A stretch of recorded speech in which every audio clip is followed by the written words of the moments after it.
Alrighty then. Good morning, good evening, good afternoon, and welcome one and all. My name is Michael, I'm the Dead Aussie Gamer, and welcome to Pathfinder 2nd Edition Season of Ghosts.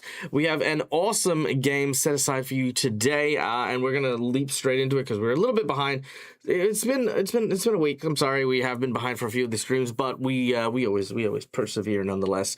So first of all, announcement: we have reached our DAG survival check for the month, which is amazing, and the DAG survival check goal, which I'm actually going to be starting to do DAG survival check goals as well, is that all members of all tables will be receiving the free archetype rule, which I'm going to explore for the next 3 months. That means their characters are going to be gaining some extra powers, some extra abilities. So if you do notice that throughout the streams, that's where that came from. So thank you to everyone who contributed this month to the DAG survival check and helping us achieve that. We are now into the dagger holding checks, which means that, of course, every $100 we make will be a magic item from or a secret fighting art from DAG's home tables, which will be homebrewed for our game today. So there you go. Thanks, IT. I hate the fact that it's gotten to that point, but you know what? That's on me. That's on me. No, there's no one else to blame there. All right. Without any further ado, we have some people to thank before we start off on today's game. We have, of course, our lovely sponsors who make our show look as good as it does. We have Fantasy Grounds for our VTT of choice that covers all the rules and all of the maps and all the dice rolls and stuff. We have Hero Forge for our beautiful tokens and our characters that we have here. And, of course, we have Sirenscape for the wonderful sound effects for today. In addition, we have joining us today our lovely Patreons who support the channel, keep the lights on, and let us eat solid food from time to time. We have, of course, playing the role of Ritsu, the samurai, who has been cursed by the spirit of an angry bear, played by our friend Immersion Diversion. Hello. Oh, sorry, hold on one second. I just need to put these on here. Let's try that again. Neil. We have Neil from Immersion Diversion. Hello. Fantastic. We have playing the role of Izumu, the town lumberer, who has been somewhat jaded by his work and employment due to a long and very, very colorful history, who has now risen and decided to, for the sake of his ailing grandfather, look after this town with his own hands, as there is no one he can actually count on. We have Izumu, played by our dear friend Lucas, aka Mr. Game and Art. Hello. Hello. Turning our attention now to the outskirts of town, we have Keiko, the witch doctor and herbalist who has been traveling these mountains and has learned much of the surrounds of Willow Shore in order to try and better the lives of those in town, even if those in town do not necessarily readily appreciate their efforts.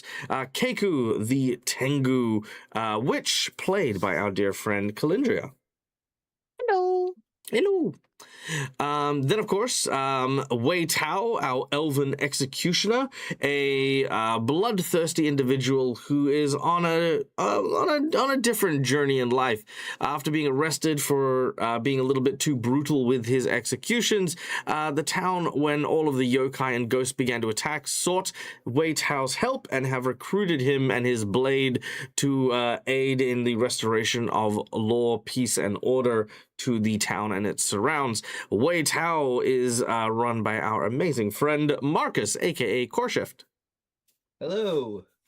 And last but not least, hailing from beyond the mists that surround the town itself, is Shenzu, the Omyoji, a spiritualist who has found themselves unfortunately hated by all things nature, whether it's fish or boars or spiders or whatever.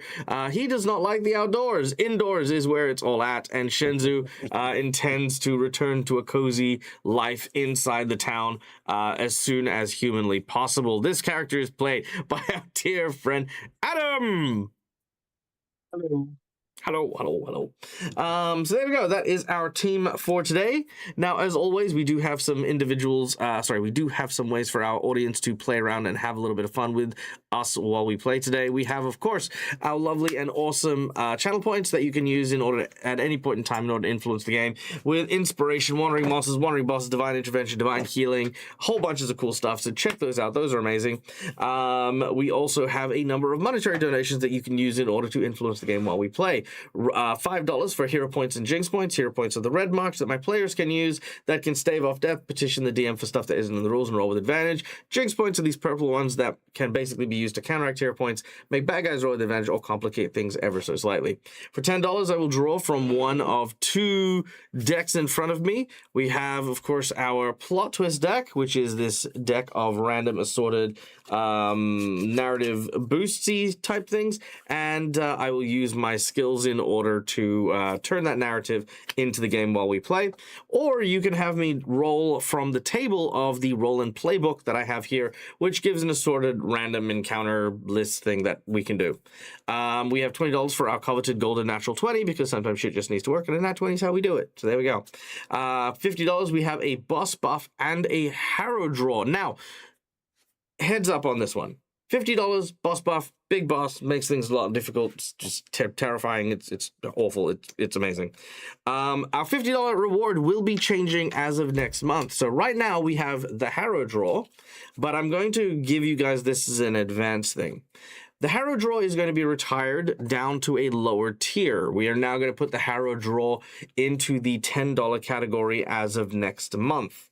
Now, that does mean that the harrow draws that I'm going to be doing for the rest of this month are actually going to be quite substantial. So, from now, for the next 3 days, a harrow draw is going to straight up summon the creature from within and provide our heroes with a quest. Should they complete the quest, they will get a magic item. That is the harrow draw for the rest of this month. The second $50 reward, as of next month, will be a magic item once more. So we're going to have magic items that you guys can provide to our group with that $50 donation. And the harrow draw from before will go back to we'll go to a $10 donation. So there you go. We then have our secret menu item. Secret menu item. Secret menu item is going to be for Keiko. Keiko! Ooh. It is me. Now, you have expressed a great love of all things natural and all things herbology-wise. And Shenzu, you have been a master of ghosts and spookiness. But what happens when a plant dies? Who knows? I'm going to give you, Keiko, the ability, with the secret menu item, to be able to speak with dead specifically for plants. Meaning you can speak to dead trees, dead plants, dead things, and yes, that will include furniture. So if you go to a tavern, you can go and talk to the bar stool, or you can... I was going to ask if she could talk to the coffee table. Yep, you can talk to the coffee table. You can talk to these sorts of things. The funny thing is that if you do take necromancy spells, you will be able to utilize necromancy on furniture and things like that as well. I can foresee the conversation stemming from Keiko walking up to a bar stool and trying to have a conversation. But or I ask think, questions, I guess. But the crazy bit is from the outside, it does make Keiko look more like a mad witch, which is exactly the vibe I think I want to go with Keiko. I'm picturing her casting like animate dead, and the little table just starts galloping like a little horse. Yeah, it's basically talking to a table again. Yeah, it's basically like the Beauty and the Beast thing, where like all of a sudden just all of the furniture starts, like dancing around, or like in the Black Cauldron, not the Black Cauldron, Sword in the Stone, when he's like, sort of cleaning up the dishes and all of them just start dancing around him and stuff, and everyone's like, oh my god. Anyway, so there you go. That's what we do, yo. So that's my players, that's our rewards, that's our stuff. Let's say we play a motherfucking game. The leg of a chair ripped off and becomes a club. Yeah, that's it. It has a very what's it called, sausage party feel. All right, we're just gonna start. I feel achy just thinking about that. Oh, that's because you know what it is. Okay. I unfortunately do. All right, here we go.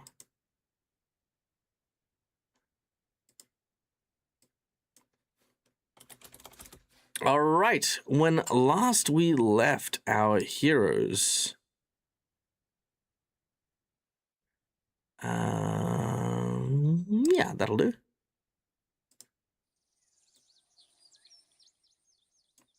And let's get this going.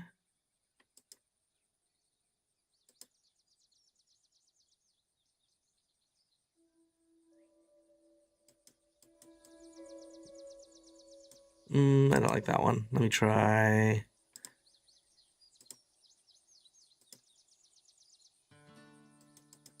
Ah, perfect. All right, so as our heroes journeyed southwards in search of Ugly Cute, Willow Shore's guardian deity, led by a friend and follower of the wind, Takeshi, our heroes are on a journey to try and help rid the hinterlands of the influence of the yokai that have currently basically just gotten in the way, attacked people, and made life in Willowshore even harder. We're still surrounding the hinterlands with a strange fog that seems to be nigh impenetrable. Our heroes have begun their journey, but have been halted by a bizarre area of the woods that seems to have been crowded in a thick and mysterious fungus. Up ahead, hazard, and I mean, I don't even know how to describe it. It is choked with these overgrown funguses, and further up ahead, you have witnessed something quite horrifying, and that is, of course, a strange and bizarre mushroom creature that appears to be gnashing on some flesh as he is peeling it off a human bone. This guy. And I think that's where we kind of left off. As our heroes are trying to get through in order to reach the other side of this area of the forest, they see this guy, this happy little guy. Isn't he special? Isn't he something? Man, Toad really let himself go.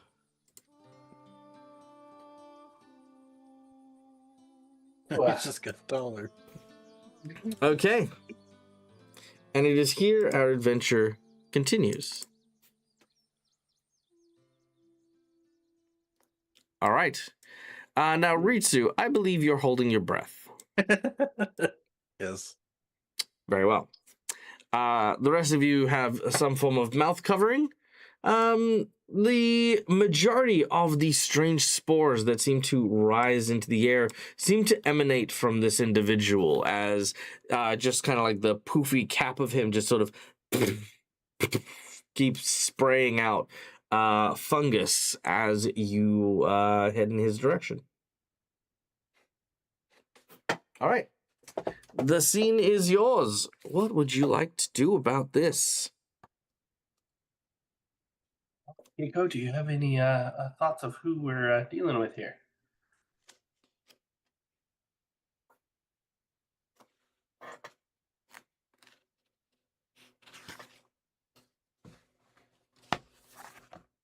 That was a question to Keiko.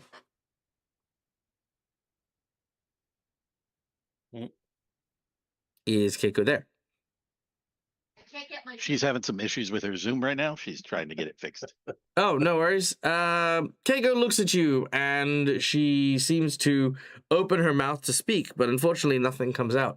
Shenzu, you can ask someone else if you like.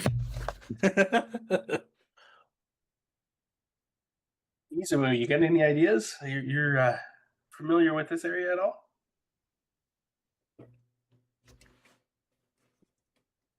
I can tell you I've never seen anything like that before.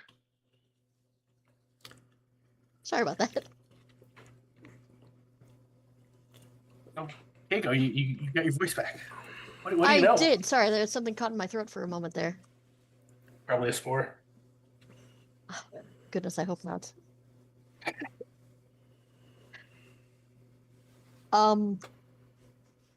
No, do I know anything about like this specifically, or just generally spores in air probably bad? Make a nature check.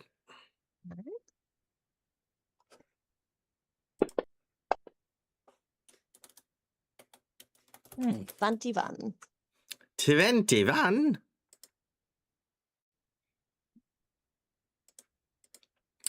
You would recognize this creature as a myceloid.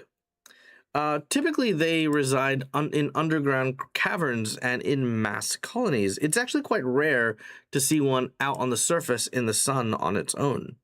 You believe that part of the reason why it's not completely blinded is because it has a very prominent cap, which seems to shade it, and the forest here is quite thick, choked not only by the spores that are now in the air, but also by the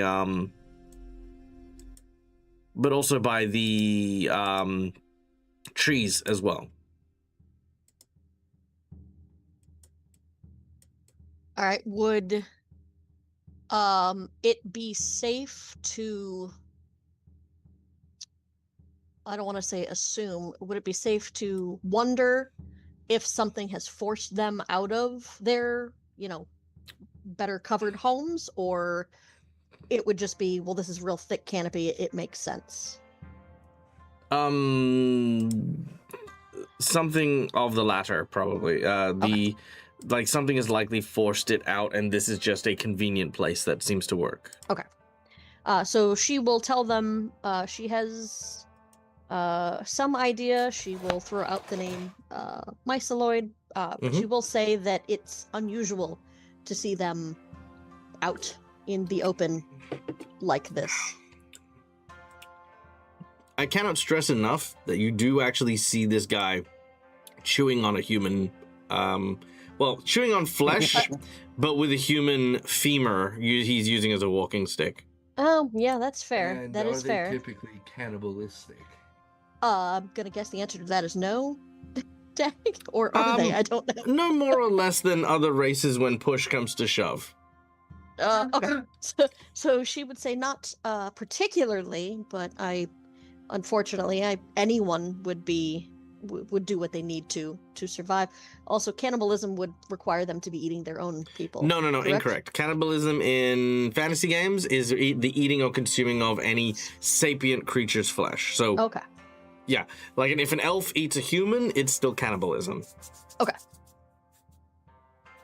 So yes, she'll say not typically, but anything, if hungry enough, can and will. Okay. Question for Takashi. Takashi, you commune with the wind. Is there anything you can do to maybe see if the wind will help clear this area of the spores?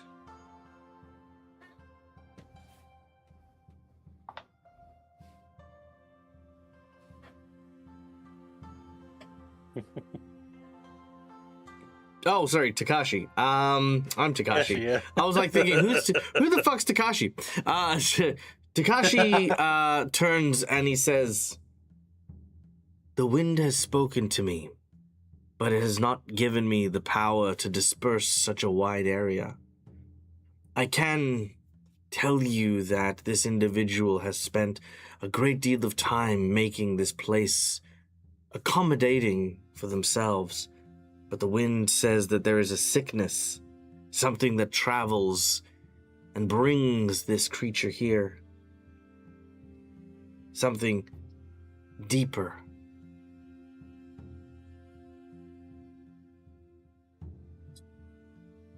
Anyone have any ideas how we move forward? I don't want to be a snack. I've had enough encounters with the wildlife here. Are we knocking it out or are we killing it? What's the plan? I just need to know. I mean, it's just trying to survive. So knocking it out, is that what I'm hearing? And potentially let it feast on somebody else. Will We knocking talked it to it. unconscious stop it from spewing that crap everywhere? Will knocking it unconscious stop it from spewing that crap everywhere? You have no idea. I have no idea. I mean, it's worth a shot, right? Yeah, I guess if you don't want me to kill it, I can punch it real hard in the face.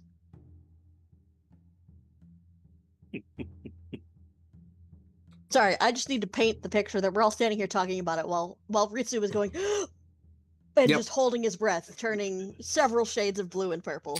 Well, he's got 12 minutes, so I mean, I'd say that since you guys entered this area and started holding your breath, it's already been like maybe 5 minutes of travel before another like couple of minutes of talking. So he's definitely reaching the end of his the end of his holding his breath ability.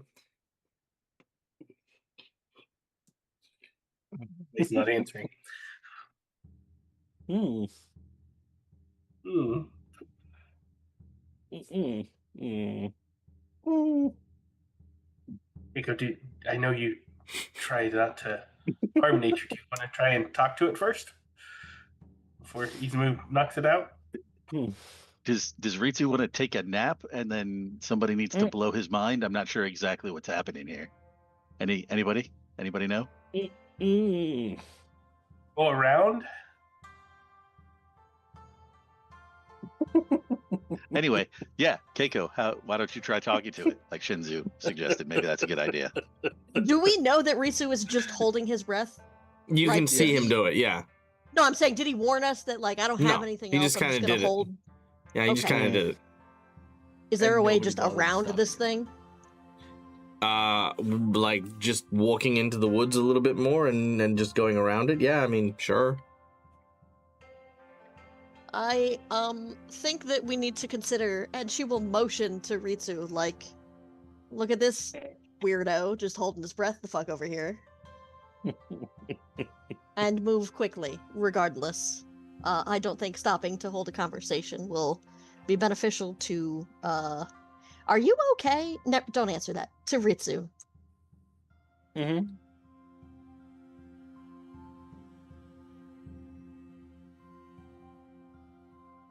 All right, make it quick. Got it. And then with that, Isamu is going to sprint at this thing as fast as he can and try to punch it right in the face with his, power fist or whatever, to try to knock it out. Sure. All right. As you run up, make an attack action. As you run up, the voice that comes out of this individual, if anyone knows who Jonathan Kwan is, or Keikwe Kwan, I don't know how to pronounce his proper name. If you've watched the Loki series, he does like Ouroboros, Kung Fu Panda 3, he's like the pangolin. Yeah. Yeah. Anyway, so he goes, "Oh, hi, friend," and then suddenly, whack, just in the face, as you hit him as hard as you can. That's Oh, no. fantastic. Do you want me to roll it in chat? Because I don't see him anywhere in, Oh, like, in sorry. the combat tracker or anything. There you go. What was that for? Okay. If this hits, Isamu's gonna feel real bad about it. Oh God. All right. Where is he? There he is. This guy. So good. Oh, I Oh. might not. Oh, good. I that- missed. Hold on, because he's off Rock. guard. Into a No, that'll still miss. All right. Yep. You charge and you miss. So yeah. So he'll sort of pull back, you know right, what? when he You hears know- that voice. You know what? Fuck you. Natural 20. There you go. Enjoy. Don't say I don't give you anything. You land a crit. Oh, Oh, okay. you made him do it. Okay. So, So land a critical hit and roll your percentage. crit. Bang. This on you. All right. 17 points of damage. Roll a percentage. No. 62. 62. So that is going to get a critical effect. Ooh. Let's have a look at what we get here. Bludgeoning damage, yeah? Interesting. Okay, he's gonna need to make a fort save.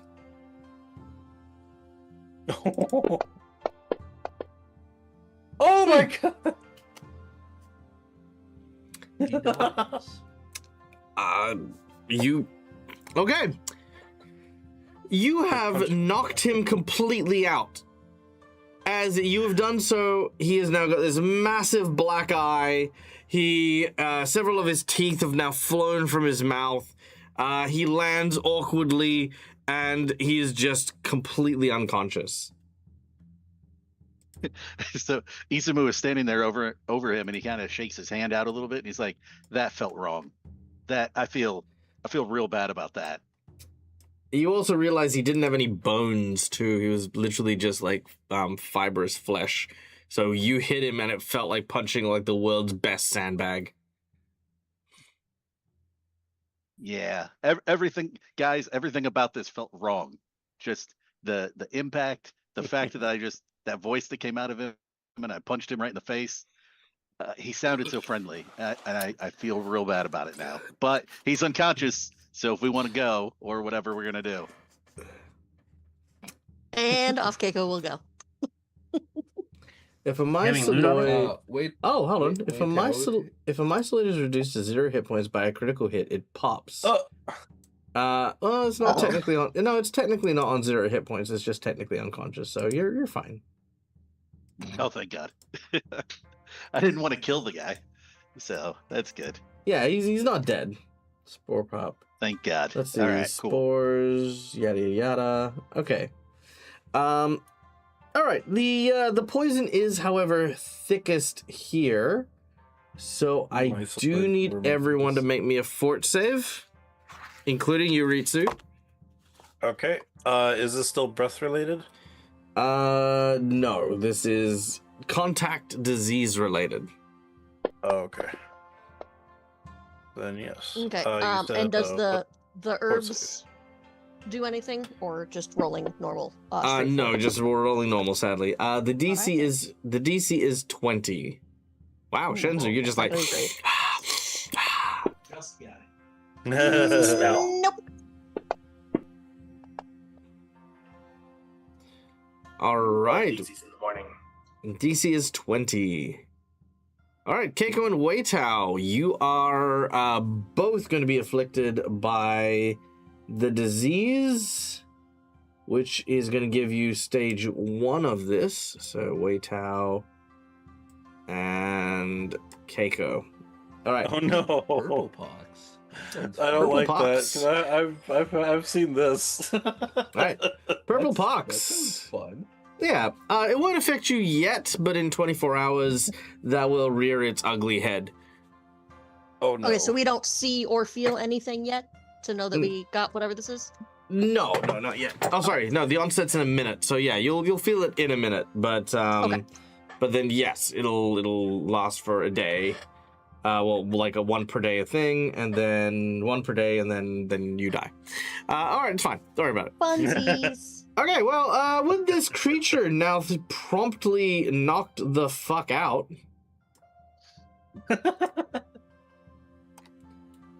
Takeshi's like, well done.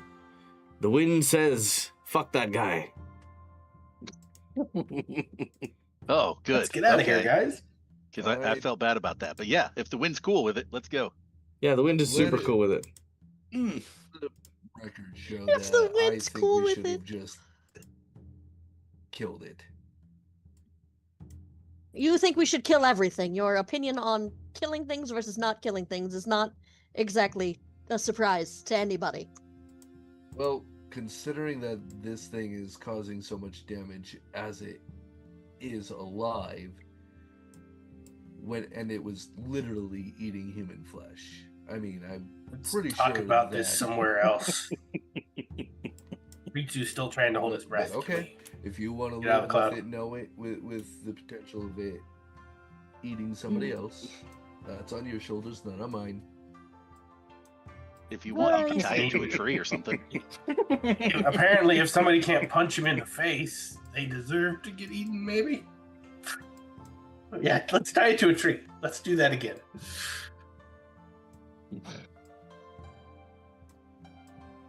I'm just digging this artwork that Dag's got going over here. Yeah, thank Reed, you. try to- Murdered Toad. I love that Neil is not saying anything because he's holding his breath. Wait, I do admire the know? commitment.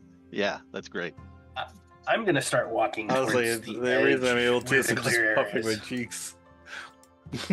Yeah. Let's head on out of here so Ritsu can breathe again. Okay. You begin to leave the the unconscious myceloid. That guy's gonna be so pissed when he wakes up. I just wanted to give like a location so now we know that, it's over there. So if we come back here, he's gonna be holding a grudge, probably, right? Yeah, Against maybe. me. Probably. If nothing else, and that's fair. takes him out. I mean, honestly, that's only if he recognizes you. He might be like, "Hey, friends, I don't know if you realize, but there's a guy running around punching people. I didn't get a good look at him because he knocked me out like in a second." I folded like wet cardboard, man. Yep. We'll be sure to keep an eye out for that guy. He sounds He sounds unpleasant. like a dick. Sounds Rude. unhinged. Let's not in judge his people we don't buffer know. cap. Wei Tao. Okay. Yada yada yada. Okay. Well, that's kind of cool. So the Great Willow is where you guys are heading next. Which, okay. So you continue to make your way southward. I need a survival check from people, please. Yeah, that's a.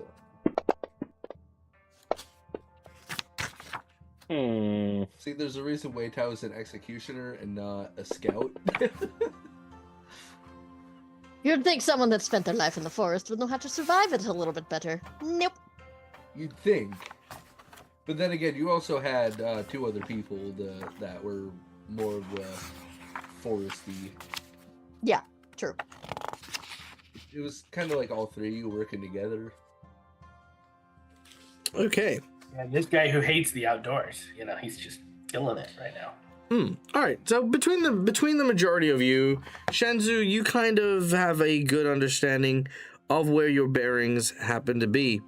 And eventually, you find yourself in, it doesn't actually say, what the hell? Give me the thing. No, there we go, here we go. The Gorge of Fang and Teeth.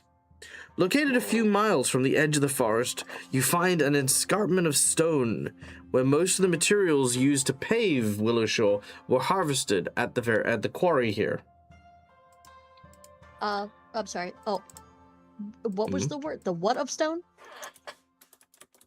Gorge of Fang and Teeth. The Gorge of Fang and Teeth.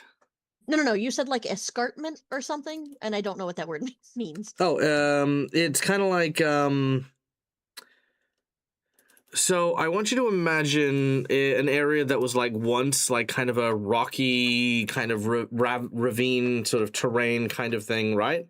And then people have basically dug it out, creating an escarpment, which is a kind of like a it almost looks like tents or camps of these smaller stone structures, because after they've carved it away, they've made like this lattice of like areas that you can move through and around.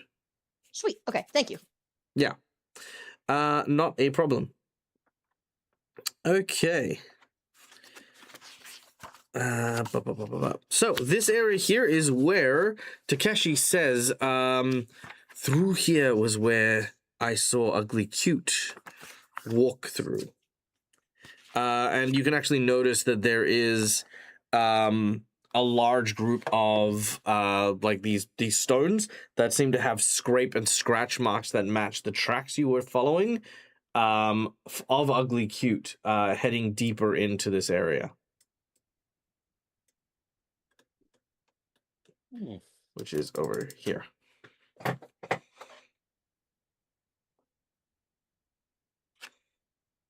Okay. Right. I You can suppose stop I should holding your follow breath the now. tracks. Oh, we're out. Good. Whew. I actually want to think You that die Ritsu passed immediately. out by the time we got over to the rocks.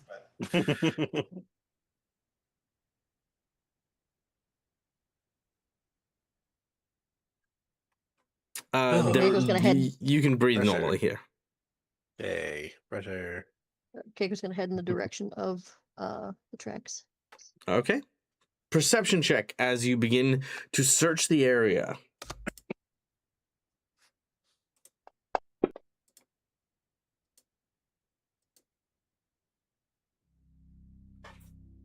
Okay. 18.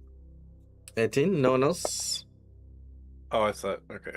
No, if you guys are I searching, just you guys are assumed it searching. was just Keiko. Yeah. Yeah, I suppose Weitao will be helping out. That's a nat 20. Yeah. Nice, love that. All right. So you see nothing then. Okay, got it. Okay. Keiko, Izumu, and Wei Tao, all of you can indeed follow the tracks relatively easily. And as you get deeper in, Wei Tao, you notice that there is something else following you, something else that seems to be very close by.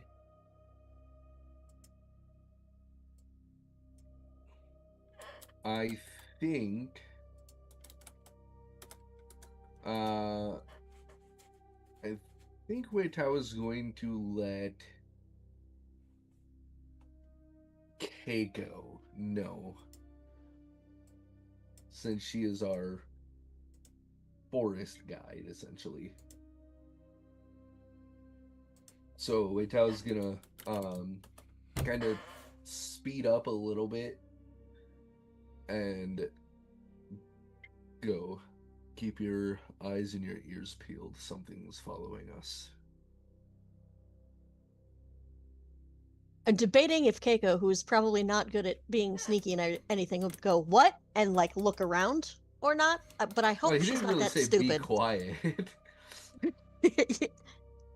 So she'll probably tense up a little bit, wanting to like immediately look around, because, you know, a tinge of paranoia there. But will, yeah, just kind of lower her head and try to listen closer to figure out where this thing is that he's talking about. All right. You can't really see anything. There's just this, I guess, inherent sense that something is nearby. Something is likely quite close. But sure enough, after a little bit of time, you can see what looks to be a large boulder that seems to have spider legs growing out of it. It is, of course, none other than Ugly Cute.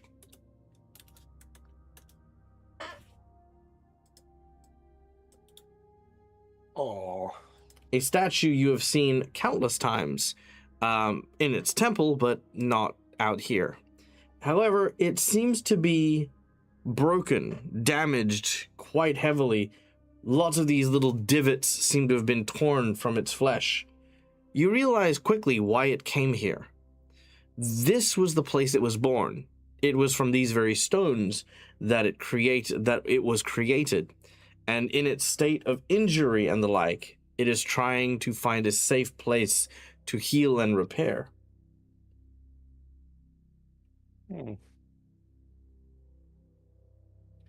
It, however, does also appear to be trying to hide. Not very well, as you have managed to find it. So it is moving. As in it's concealed. It's not moving presently, no. Okay. Curious. What could make a stone spider cower in fear?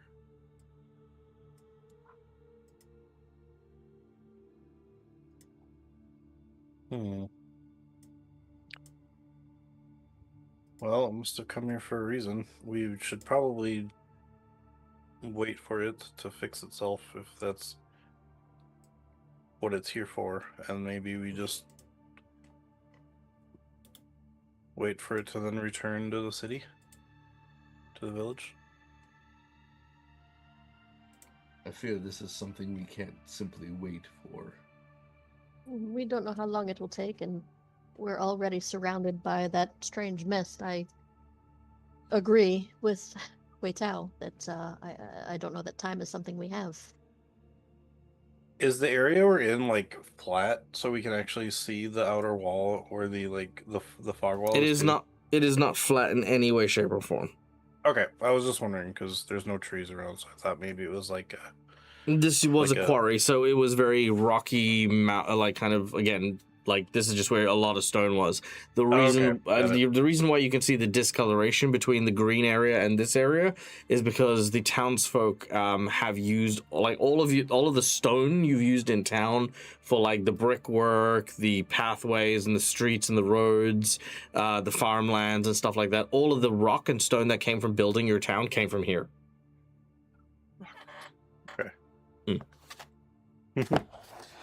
The sun begins to glow as the day has now gone on. Night will soon be upon you. Does anyone have a way to talk to it? Real quick, I'm assuming the pox thing has started to take effect. What does it Oh look yes, like, feel of like course. to? Of course, yes, it has. Resident Okay. Day. So, to begin,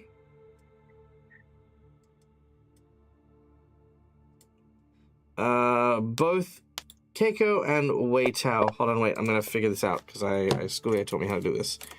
Damage 2d6 poison.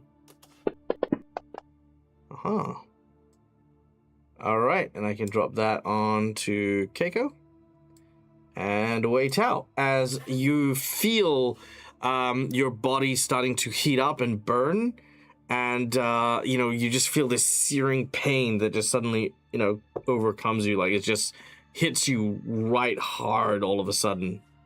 You feel your brain starting to sort of become a bit confused and befuddled as you gain stupefied 1. This will give you penalties on your intelligence checks. And I can see Wei Tao going through this as well. Yeah, sure. All right. I would like to approach him. Tell him to stand still a moment, and I'm going to lay a hand on him and cast Cleanse Affliction. Obviously, in this case, it would be poison, I think. That has no effect. Curse, disease, or poison. Do you have to pick? I don't know. Hold on, I'm trying to read it.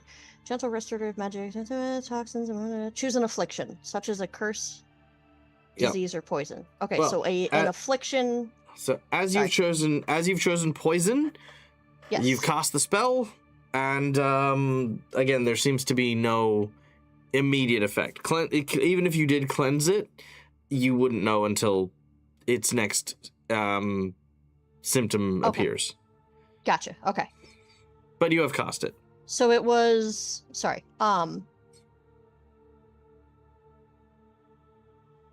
Okay, so nothing else appeared, right? There's no physical symptoms. It's just literally we felt like crap, right? Yeah, internal organ damage. Okay, because I'm just wondering, because I know that the result was poison, but I don't know, would I have assumed that it was poison or considered it to be I wouldn't say curse. She absolutely would not say curse. A disease is what I'm not sure of. You went with poison. We're gonna go with you believed it's poison. Okay. Which is a very- poison would make sense anyway because it was poisonous mushroom cloud. Okay, Yep. cool. And Yep. it was poison damage, so it is a safe. It's a safe assumption. You don't need to question your decision on that one. That was Sweet. That's probably what I would have So when done. you say like organ damage, like Wei Tao coughs and blood comes up. Mhm. Okay, yeah. Then, yeah. After Keiko attempts to heal him, he's gonna cough and just blood in his hand. Mhm. Oh, well. Don't think it quite worked right away. Oh, you don't know if I'm you're still afflicted. The damage is exactly I the would say, same. said right away. I would say I assume cleanse affliction. I wouldn't know yet at that point if it worked. Yeah, correct. Right? Okay. Because even if it cleansed it, you'd still be stupefied 1, and you'd still have taken the damage. You know what I mean? Yeah, Right. okay. That's why I specified right away. Right. Yep. I just want to make sure that I'm in the right headspace as Keiko as well. Yeah, no, so, perfectly okay. fine. Perfectly fine. Considering Keiko So and s- Waytower not in the right headspaces. yeah, she'll say, I understand it. It may take some time. Sorry. And she's Don't you can't see me. I apologize. keep forgetting sometimes you can't see me. She's kind of rubbing her head because she's feeling not great. Mm-hmm. Don't apologize. I think I'm gonna just Waytow goes and finds a rock to sit down on. Like a big boulder. Oh, Shinzu, since seeing Ugly Cute, I want to use my new feat to bond with Spirit, which says I can forge a spiritual bond with a creature that's at least friendly towards you or with a train you're currently in. Mm-hmm. So it's a concentration and exploration. It takes 10 minutes, which I'm assuming we've been there 10 minutes-ish. Yeah, not a problem. All right, so you want to try and create a spiritual bond with Ugly Cute. Mhm. Okay, that should be fine. Do you need to make any checks or anything? Says it could be not that I'm seeing here. No. All right. Well, this is going to be interesting. You So can choose to sever it. No, that's fine. So instead of communicating via movement, which originally it was going to, you are going to unlock the ability to actually speak with it. It will understand you fluently and will communicate ideas fluently back to you as well. Whoa. So I guess the first thing that I'd do is throw on my other mind link probably in there so that I can convey 10 minutes worth of thought really quickly. So I just kind of give him a cute the glimpse of town and the spirits and the effects that I've seen around since his leaving, and convey that that need of the town to him, and then ask, how can we help you to return and All right. Secure the town? Okay, that's quite a lot. So Ugly Cute, I'm gonna go from Ugly Cute's perspective. Ugly Cute, having hidden away after its recent attack, quietly believes itself to be concealed when all of a sudden its mind begins to flood with all of the damage and atrocities that had happened in Willowshore since his departure as the Guardian.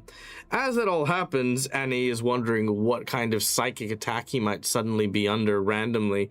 He then realizes someone has reached out to bond with him, and that, of course, is this complete stranger he has never met before. You tell him that this is what's happened, and that you want to help, and he tries to explain as best as he can.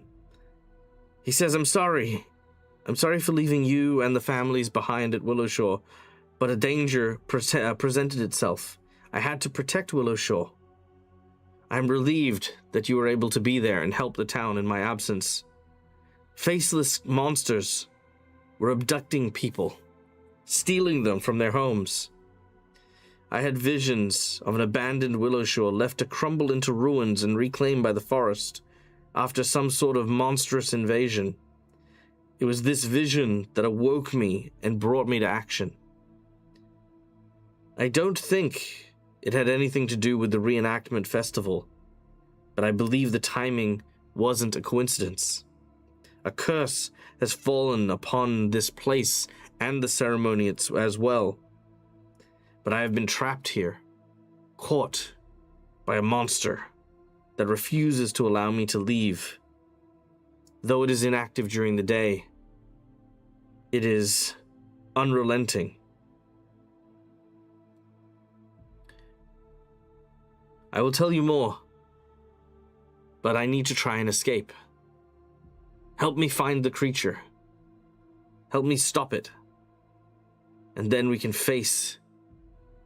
then we can engage the faceless creatures and put an end to this once and for all. We would be glad to help you with that. I also wish to help the Willowshore to not become, as you have said, your vision. Is there a direction that this creature was last seen that we can attempt to find it? It weakly gestures towards the southeast. Its hand breaks off like the tip of its claw from the damage. Is there anything we can do to help repair you at this point? Or anything you need to repair yourself? Once the creature is gone, I should be able to make my way back to Willowshore. So at this point, Shinzu would bring everyone else up to speed on what Ugly Cute has said. That there's a creature that's keeping it trapped here, and that we need to help take care of that creature so that Ugly Cute can leave. At the same time, I'd ask, the group, Ritsu, Izumu, Keiko, Weitao, is there anything else that we would want to communicate or ask to Ugly Cute?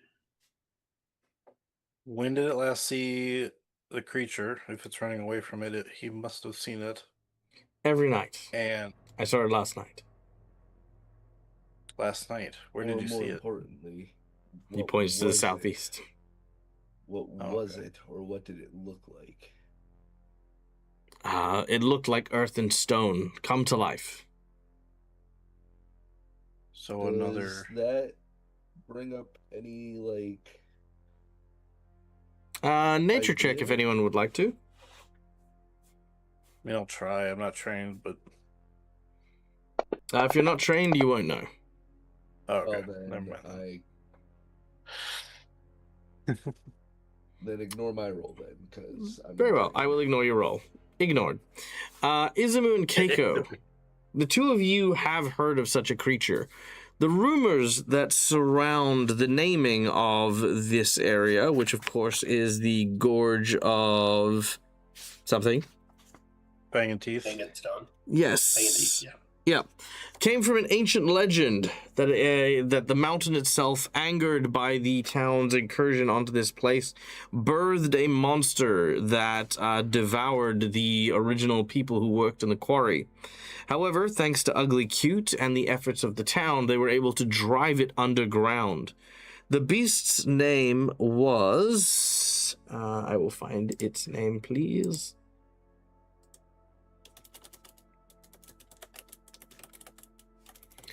Its name was...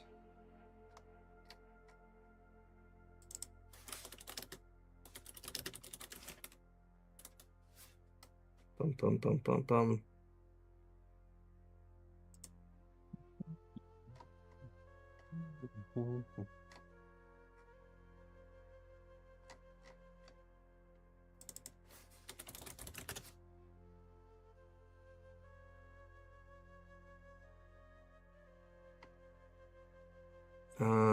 Sorry, I'm just trying to find what the hell this thing was called.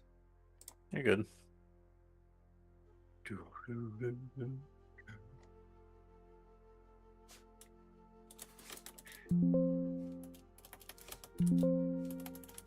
Stop it. There we go.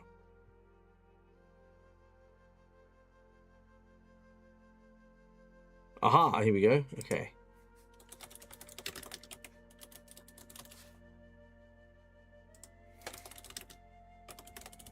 Did it have, while you're looking, did it have some kind of look to it? Kind of like how Ugly Cute looks like a spider? Does it have some kind of form to it also? Yes. Oh. Ishino Kyojin was its name. Kyojin. I'm pretty sure I spelled it wrong, but You can't take its name, Neil. I'm not. Not a wrong character. I know, I was teasing you. I know. Okay. And Keiko and Izumu, with that check, all you really know is it's a giant carved out of stone. Whoa.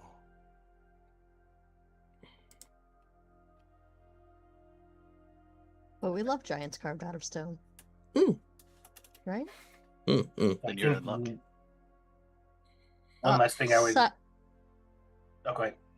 I was going to say size-wise compared to ugly cute. Define giant. There are rumors that say he's as big as a mountain. Others that damn. say Okay. he's as big as 10 men. Some say 5. You know, again, it's Yeah, all okay. story tales and stuff. You know. Gotcha. Yep. Shenzu, you said you had one more question. Yeah, one question for Ugly Cute is do you know of any weakness or any way to defeat him, this creature? Yes, of course. If you use this gemstone that I have and just hit him once, the whole giant will collapse and crumble in an instant. If only I thought to use this weakness myself, I would have already, done so. But for some bizarre reason, I just couldn't bring myself to exploit the weakness that I'm acutely aware. No, I don't know a weakness. Worth a shot. I love that Ugly Cute has a little bit of sarcasm. It actually does say here that At that ugly point, it was cute. sass. That during yeah. conversation, ugly That's cute is a right. chipper spirit starving for a proper chat. That's awesome. All right. So, what now? Well, perhaps we just wait till it gets night. The creature seems to show up every night. It is Let it indeed come to nighttime us. as it is approaching. The sun will set in but a few moments. I say let it come to us and let's form an ambush. Well, it does sound like it's specifically going after Ugly Cute. So yeah, why don't we jump it rather than getting us? Yeah, like you said, Wait out. Well, I loathe to use Willowshore's guardian as bait. It's our best course of action. Get the jump we on it take it before down it gets together. the jump on us.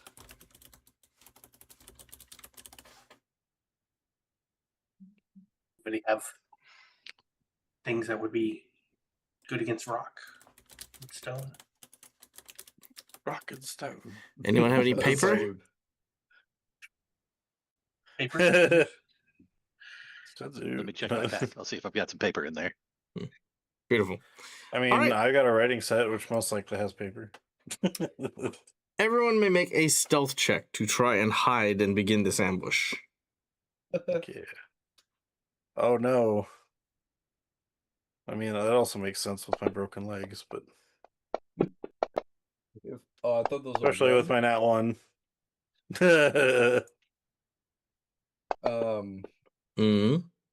Yes, I'd like to hero point, please. Okay, go on.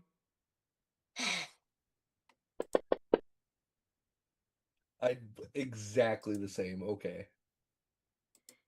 Like I said, for some reason, whenever I decide not to jinx point people, when I have that trepidation, it always fails. Without fail, that's always done that. Oh, I got a message. Yes, it does, Callie. That is exactly what it means. Sweet. Mm. Yay, anime. Yeah. Hey, anime. Oh. Exactly. Exactly. Oh no. All right.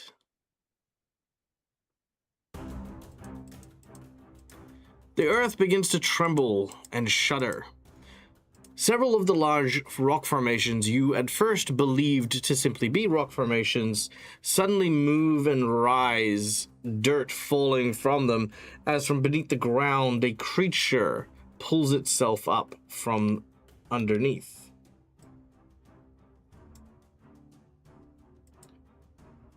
A massive giant covered in stone and crystals and stuff, rises up and begins to move between the rock formations. You can see Ugly Cute is scared. He begins to shake. Since Wei Tao failed the stealth check. I haven't told you failed the stealth check. Who said that? I thought you said Wei Tao. I didn't say shit. Okay.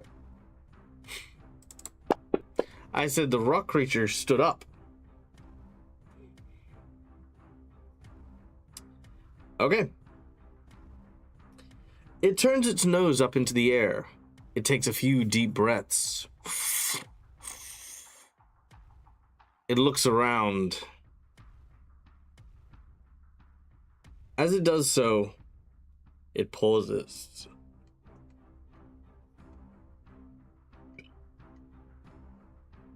Ugly Cute. That's what they call the Guardian. My new plaything. Have you come to claim it? Like you have the other stones from my home. Your stupid town has taken too much, and I will return nothing except your stripped bones. And you watch as he sort of, well, you hear as well, as he picks up one of these large rocks and roars, bellowing, shaking the ground. He definitely is aware of, at least two of you. And we're going to go into an initiative as the battle will ensue with Ritsu going up first. All right. I just say, as I first action, unsheath my sword. I will say that you guys are weapon ready, so you guys have your weapons and stuff out. Like, yeah. Okay, Oh, so yes, I sorry. am... Did Keiko say to wait 1 second? Yep. She had to Keiko? step away. She said she'll be right back. Oh, okay, sorry. Yep, no worries. Okay. One. So I have a dim light of 5 feet surrounding me because my sword is glowing in the night. Maybe your sword was sheathed, actually. That's what, yeah, I was hoping that. So he said, so what Ritsu says to his comment then is, well, then you can taste the edge of my blade. As I pull it out, and as I pull it out, it starts glowing. As I reach, point it towards the sky, it starts glowing even brighter than it did before. As 2 actions, I'm going to use what's it called?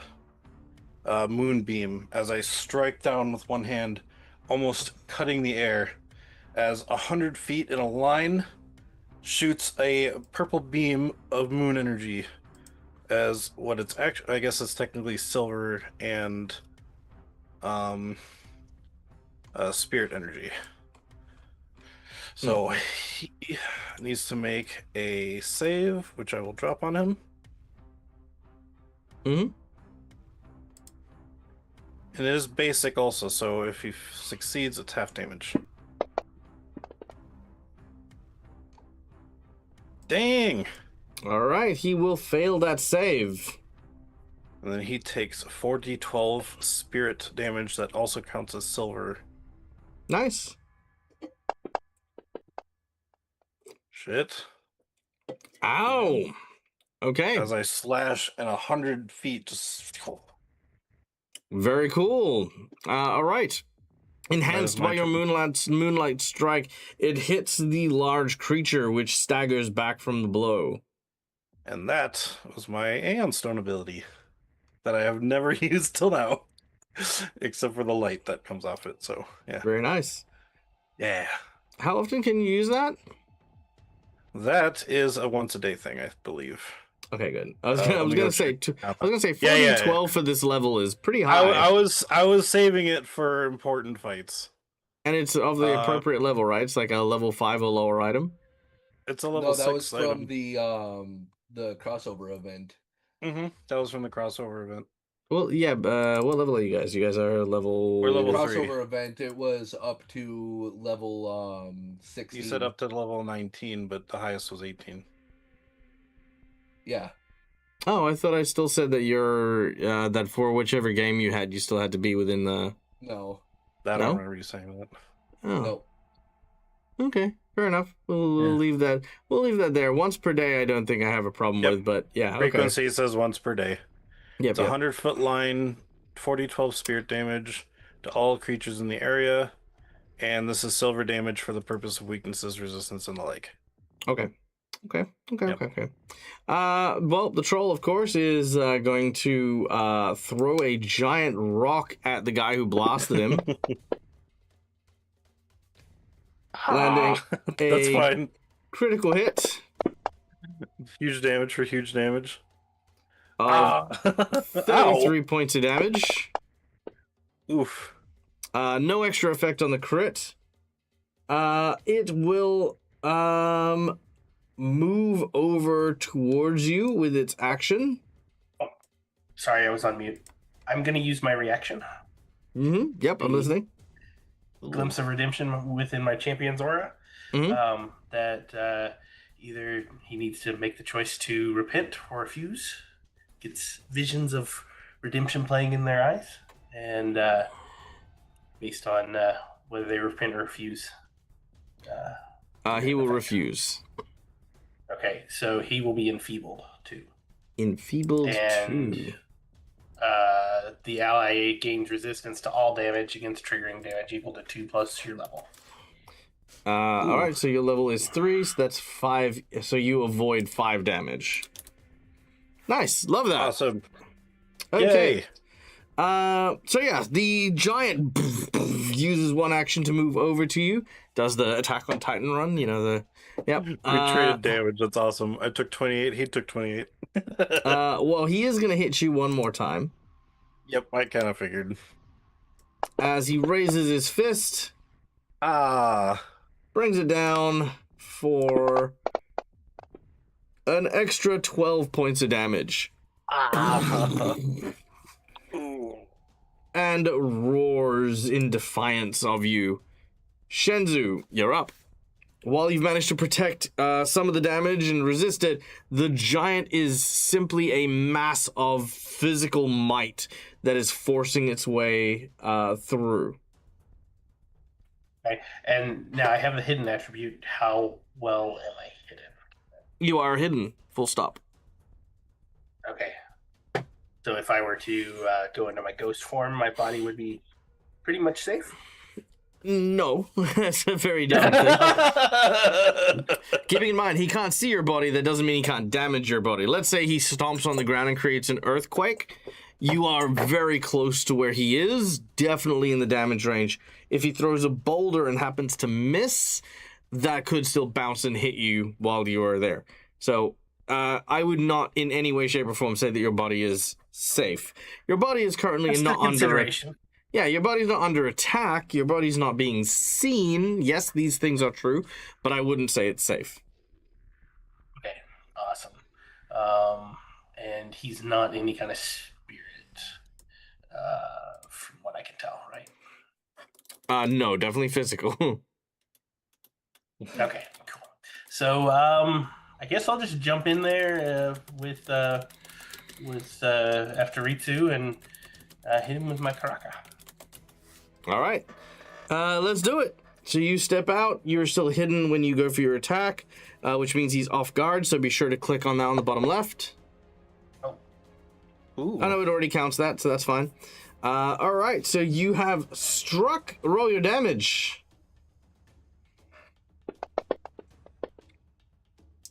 Bam! 7 points of damage. Very nice. And I'll go for it again.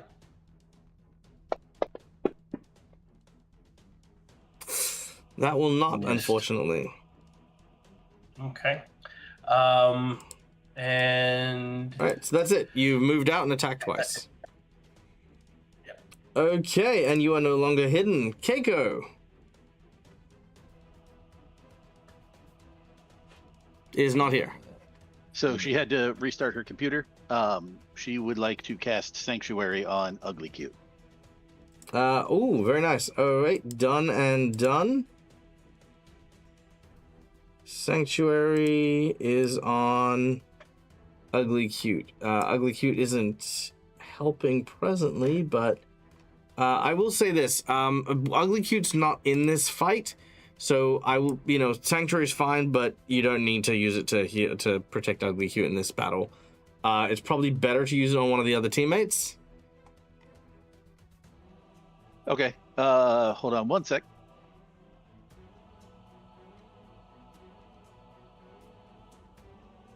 Yeah, let's go with she'll cast it on Ritsu since he's almost dead. Good call. And then she will cast Shield on herself after that. Yep, perfect. And shield on herself. Okay, cast and cast. Okay, done and done. As Keiko begins casting defensively, Izamu, we now go to you. Sweet.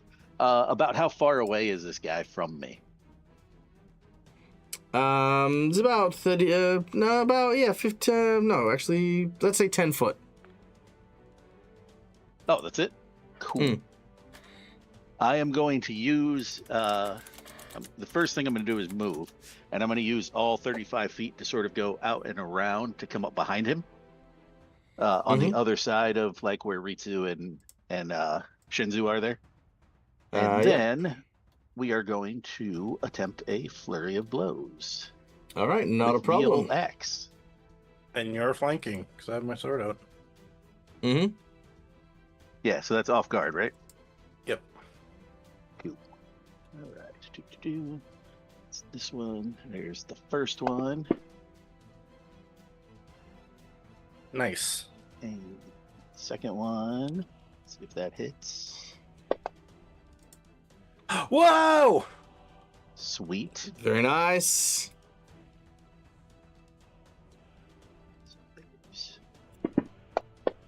One lot of damage. All right, solid. And roll your percentage.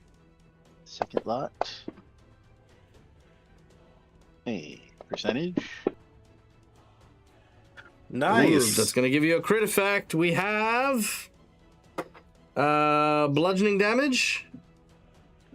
This is slashing. This is with the axe. Slashing. Carve your initials. The target is humiliated and has no choice but to attack you until you are defeated. It can make a will save to end this effect. Sweet. I'm tanking, guys. All right. Yeah, Nice. he is. The unarmored monk is tanking for you. We got That this. feels a little more like a detriment than a crit. Not especially. I mean, think of it this way. If he finishes what he was doing, aka attacking Ritsu, there's only so much healing and damage that he can probably take. However, he doesn't want to focus on the person he doesn't want to fight. So it's actually pretty beneficial here. And then with my third, I'm just going to try one more attack. All right, let's do it. No, wait. Yeah, because you use flurry of blows. Yep. And then it's this one. Wow. Ooh. Ooh, roll me a percentage. I would like to hero point that. We can Instead. hero point. We can hero point that. There And we then go. Meg eats it. Oh my god. Still a critical. Oh, All right. So still I'll roll a that crit percentage miss. now. All right, let's do it. 12. Ooh. All right, that is going to be a crit fumble. Let's have a look.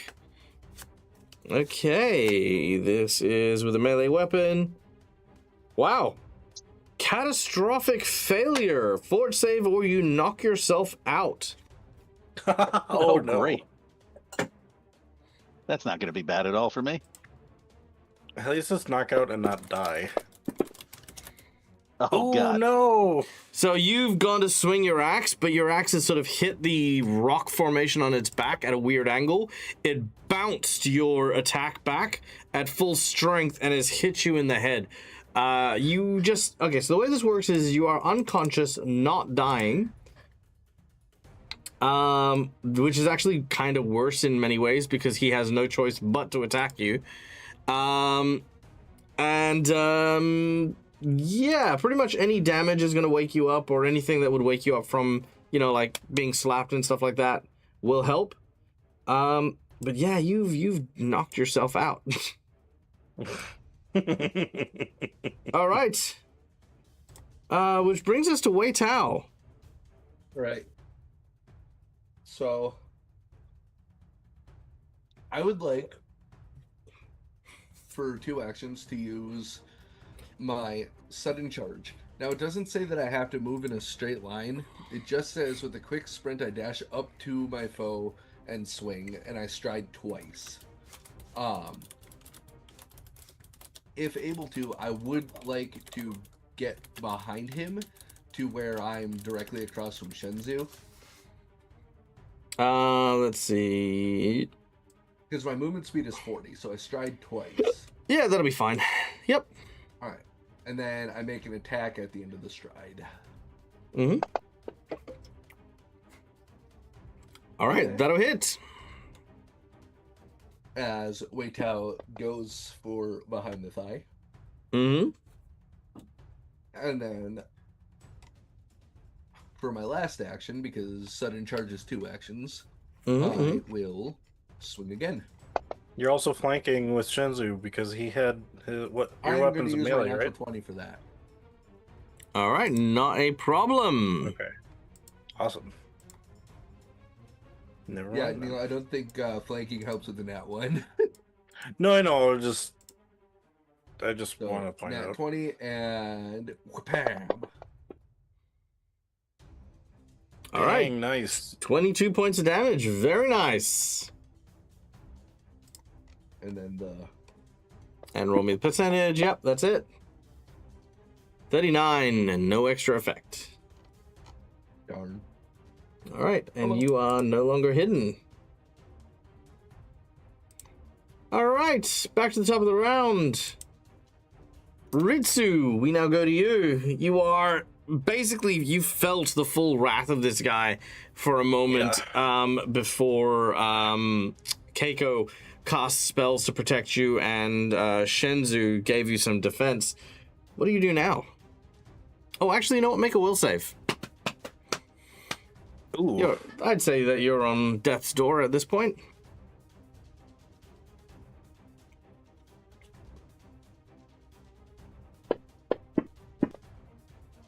You're fine. Carry on. 28. Yeah, you're fine. Carry on. Okay. If a critical success does anything, because No. technically I have bravery, so okay. All right. I do understand though how sanctuary works. That it goes away once I attack. So I Mhm. think I don't really have any potions other than. Would you say enough time has been before for a long rest potion? Because I believe it's if I use 2 in the same day, then I get fatigued, right? When was the I last think time you used it? It was, I believe it was right after we exited the spirit realm. Yeah, that'd have been days ago. Okay.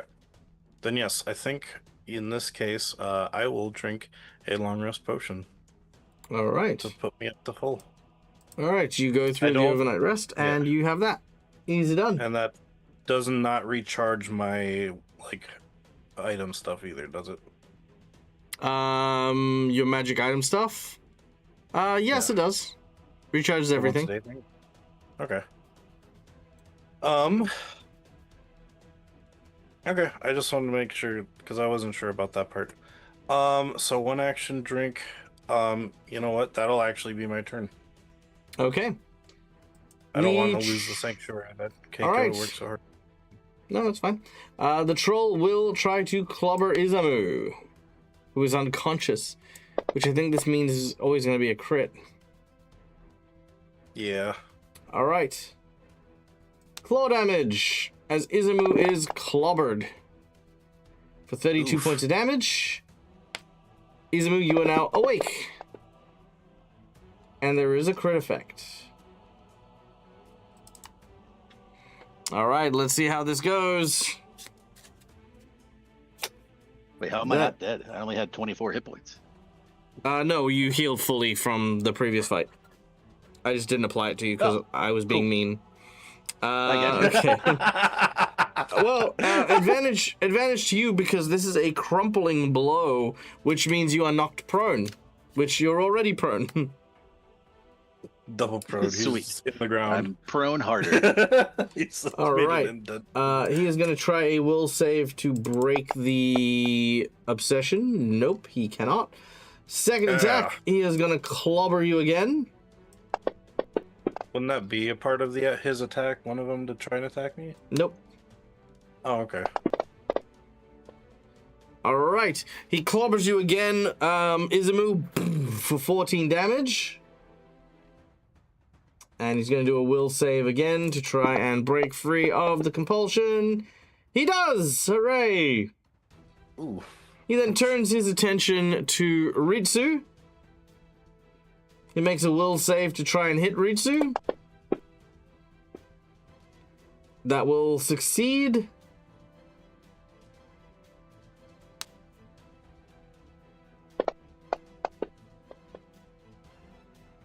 And he will clobber Ritsu Ouch. for 11 points of damage. All right. That was the giant's turn. As we then go to Shenzu.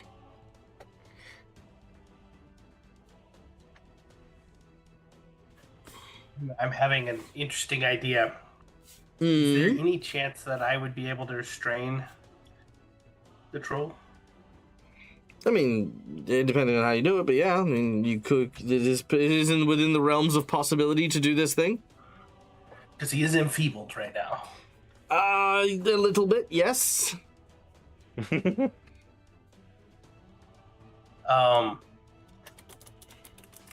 I kind of want to try and stop him from attacking everybody else, and so I was wanting to see if I could restrain him for my first attack, I guess. Sure. Ooh. Is that just a strength then, or Athletics. athletics? Oh, All right, and your target number is 26.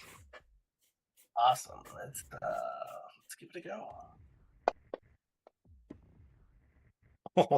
That is a Let's crit failure. let's hero point that one. Sure. Oh my Okay, god. let's nat 20. Oh. You want to use the I've nat got one of 20? those. All right. Yeah, if you yeah, 'cause- If you use your nat 20, what does that bring your result to? 28. I have +8. All right. Sure. That will grapple him. Yep, that'll grapple him, which, because it's in a natural 20, will restrain him.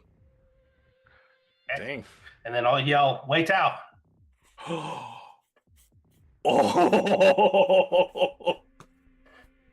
Do your thing. All right. Well, I mean, you've only used one action, so I mean, it's up to you if you want to do anything with the other two. But I think it's gonna take most of my focus to keep him restrained, but that's all Sure, I sure, had sure. planned. sure, I got that. Keiko, you're up next. So she's still having computer issues, but she wants to cast a level 1 2-action heal on Isamu, and then use her third action to sustain Sanctuary. No need, because Sanctuary is broken, and Izumu has just received a divine healing from chat. Oh, did he? Oh, Yes, he Yeah. has. From our dear friend Pixie. Hi, Pixie. Well, I hope thank you're you. doing well. that's awesome. So now she's got to rethink. I would her give you a whole cookie if I could. turn. Hold on, let me Yeah. ask her then what she wants to do real quick. So negated their whole turn, the whole action. Yeah, everything. pretty much.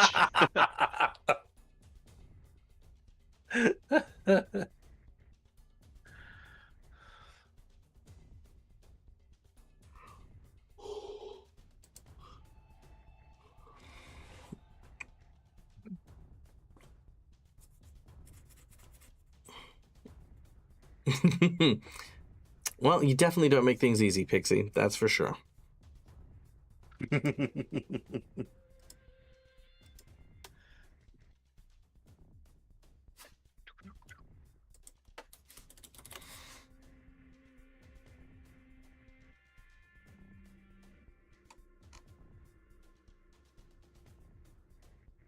You dork. This character has needle darts, correct? Has what, sorry? Needle darts? Yes, it does. Just gonna needle dart this thing and then shield myself again. All right, can do. Thank you. I like going through Lucas's. That's awesome. Isamu, your voice is different all of a sudden. All You right. didn't know I was that good at voices. Aww.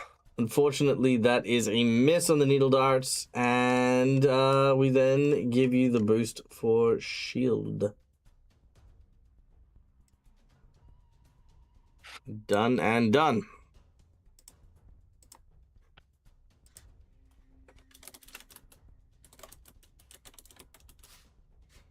Izumu, you're up next. As you have a moment laying down there, having knocked yourself out, you begin to see visions blurring in your mind. As you do so, you see what looks to be an individual who's reaching down to sort of help you to your feet. As you reach and grab their hand, you will stand from prone as a free action, because I'm clearing that condition, are on full health, and feel incredibly rested. You feel more attuned and in contact with your body and the natural state it needs to be in, more than you think you ever have in your life, as you receive divine healing from the god Irori, god of perfection and body and monks. Sweet. He's probably not aware of that, right? Where this came from? He just feels good. Yeah, you're probably unaware of where it came from, but yeah, it feels pretty good. Okay. Yeah, he's not a very religious person, so I assumed he probably would have no idea what just happened. Mm-mm. But he's grateful for it. He feels fantastic. And now that he's up, I didn't hear no bell. Right? I could do this all day. We're gonna try to flurry again, because that actually worked out really well for me last time. All right, let's do it. All right. As you start swinging your axe. Hey. First one. Oh, yay. nice. That's the kind of drop you want to see. It hovered Right? on the I three was for worried for a ages. second. There's that one. And then we do this one. Oh, I forgot to hit off guard. Not that it's gonna matter on that. No, it is not. All right.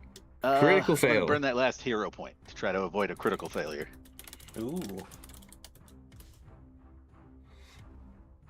And Okay. okay, it's Just not bring it critical, up. so that's good.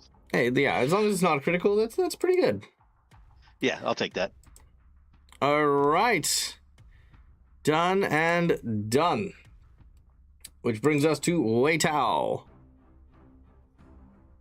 All right. Shenzu has him restrained. Mm-hmm. Does the thing have a well-defined neck? It does. Okay. Very well defined, in I'm fact. going to use coup de grace, All right. Very well. Hell yeah. which, for the people that don't know, is Wei Tao's executioner strike, essentially. It makes a fortitude save. If I do so, the DC is 18, All right. It saves. Ooh. but I still do the crit damage. Yeah, it's an you do auto. a automated crit. Yeah. Yep, and if it were to have failed its fort save, it would die. Mm-hmm. Yes, indeed. But that is a 3-action ability. Yes, it is. Wei Tao, the way I want to imagine it is as Shenzu is grappling it to get its neck into place, Weitao kind of does the thing where they sheathe their sword, does the one quick strike, realizes that he was off by a little bit, but still got a good gash in. Fun fact, the name of that strike is called EI. I-A-I. It's an EI jutsu strike. Or EI strike. Okay. Yep. And that's all I can do. That's 3 actions. All right, fantastic. Which brings us back to the top of the round and to Ritsu. All right. And now that I've got my one ability charged again, it seems we're going all out. I'm going to move over here so I don't hit any of my teammates with this. And I hold my blade out in front of me as it starts glowing a heavier purple again. Then flip it around in my hand, and I'm going to essentially uppercut into the, almost like uppercutting into its torso, into the sky. As I'm going to drop another moonbeam on it. All right, go ahead. Yeah, that's awesome. It is... Oh, it's a 22 save, so it failed. All right. Heck yeah, come on. I Let's do thought this. it was a once per day thing. I He used the regeneration thing. the potion. Oh, Mm-hmm. Yep, he used the healing potion. All right, the creature folds and perishes. All right. What do you do anything else, Ritsu? Or is that 2? That would Yeah, have that's been my 2 turn. actions. Move and then 2 action, yeah. All right. The troll then raises its head out of the dirt. Oh no. As we then go to Shenzu. So I'm guessing I don't have it restrained anymore. No, it crumpled to stone and then reformed. Gotcha. Okay. one more try. I can't I don't do have that it in that ability 20 yet. anymore. I guess I will. I will go in to strike it with my Karaka. All right, make your attack.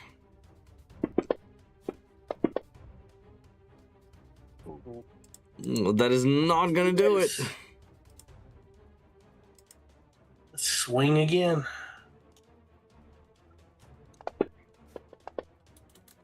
Goodness, I'm just off. And Us tonight. yeah, not doing so hot. Well, just give it a third shot just to say I tried. That will be a fumble. Roll a percentage.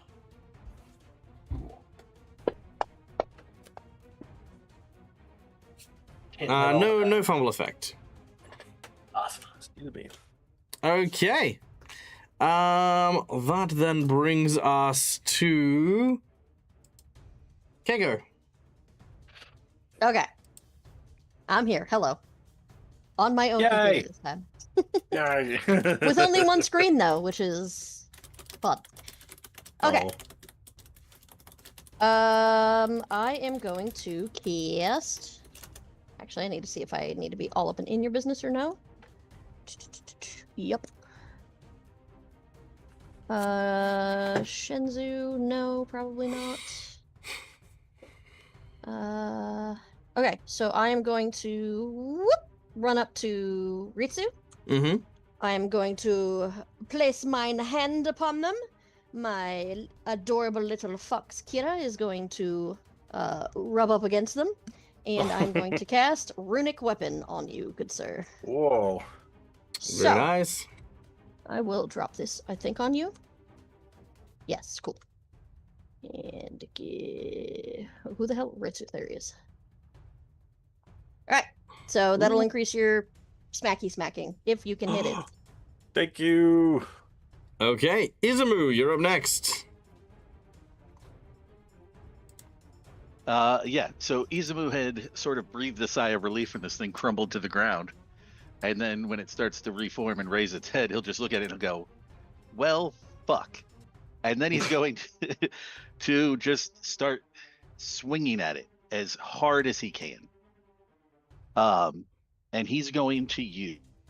Oh, hold on, I have a thing. I forget what it's called. Give me 1 second to find it. Where is it? There you are. Not you, not you. Overwhelming combination, which is a flourish thing, sort of like a like my flurry, but it's with 2 different weapons. So it's the axe with one hand and then an unarmed strike with the other, essentially. Oh. And then I get to combine them for any resistances and stuff, and then apply it to them. I love it. So you go for like kind of this like what I imagine to be like a kick, and then your axe coming through like kind of fireman style. Yeah, Nice. basically. And he's just angry, so he's gonna kick it as hard as he can, and then just bring that axe down, or attempt to at least, because he just wants this thing to be dead and this fight to be over. All right. Is he off guard to me still or no? Since Ritsu moved.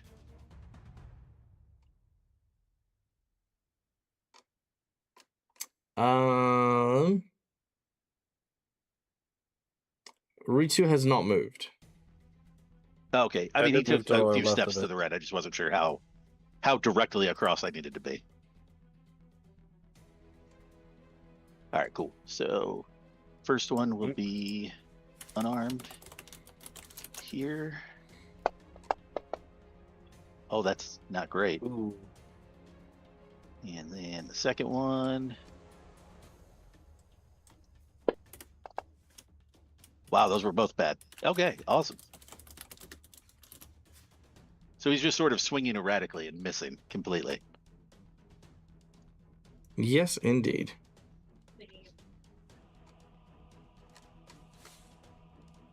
All right, that is a series of swings and misses, but we are not done yet as we go to Wei Tao. All right.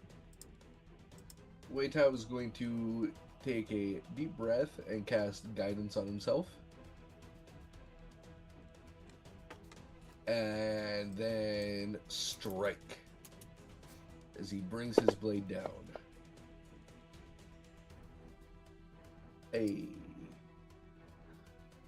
I don't suppose I forgot to do the off guard. I don't suppose that makes it a crit. 1 second.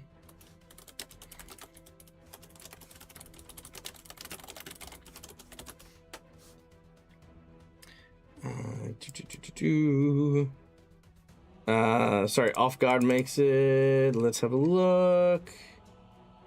No, it does not. Okay. And slash. Alright. And then he'll slash again. Because guidance is one action. That's not good. Ooh. All right, roll a percentage. Sorry in advance, Isamu. Nope, nothing on that one. Oh, thank goodness. All right, back to Ritsu. All right. Seeing it get back up is kind of disorienting. But I will try to cut it back pieces. As I now feel like my now that Keiko has charged my blade with even more power. Even more power. I will try to cut this thing into pieces. All right, First let's do it. attack. Yeah. It's a That miss. will miss. You know what? Can I use my hero point? Sure. Yeah. Let's try that again. That's a hit. That will hit. All right. Yeah. 11 Nice. points of damage. second hit, along with, I believe I have to use Exacting Strike on the second, and then if I hit, then it just does nothing. No, you have to use. So Exacting Strike needs to be the follow-up from after you've missed. I think. Oh, okay. Yep, because it's a It plus attack. says, yeah. I thought that, yeah. Well, okay. So it would be if I miss, then I can. Okay. So I could essentially, if I missed on the first attack, I could then use Follow-up Exacting strike. Strike to get the Yeah. follow-up to strike, which would be the second one at the full one. Okay, that's kind of Yeah. cool. That's good to know. Okay. So second attack then. I guess I'll just try it with the +5. I don't know, but we'll try it. Hey, 21. Nice, Which is love a it. hit. All right, go for the damage. Come on. And once again, the creature crumbles. All right. Can I use my last action to just try and grab a part of it and throw it away? Sure. Because it kind It of completely reforms. So I'll just- reforms. Damn it, that didn't work! As it just grows a new body. It's like, what the shit is going on? Okay. But that is its turn. Oh, wait, no, that's the start of its turn. Oh, it heals at the start. I thought it heals at the end. Never mind. Ignore me. Oh, no. Cool. Ritsu, it is going to clobber you into oblivion. Ah! No! All right. First Ouch! strike is a hit. Oh god, no! Second strike. Ow. Ooh, Oh. is a miss. Third strike is another miss. Oh, look at that. Okay. Done and done. What's happening? All right. So, yep, it basically just starts to clobber and roar and savage you. Shenzu. Anybody got any ideas how long we're going to be replaying this? It's a very good point. Korshif We gotta has think of gone for an stuff. insight bonus. I know what the weakness is. I know wait how in character I would not be able to roll high enough to tell anybody what it is. That's fair. The weakness for this creature is sunlight, primarily. These creatures despise sunlight. They actually get petrified in sunlight and will stop its reforming.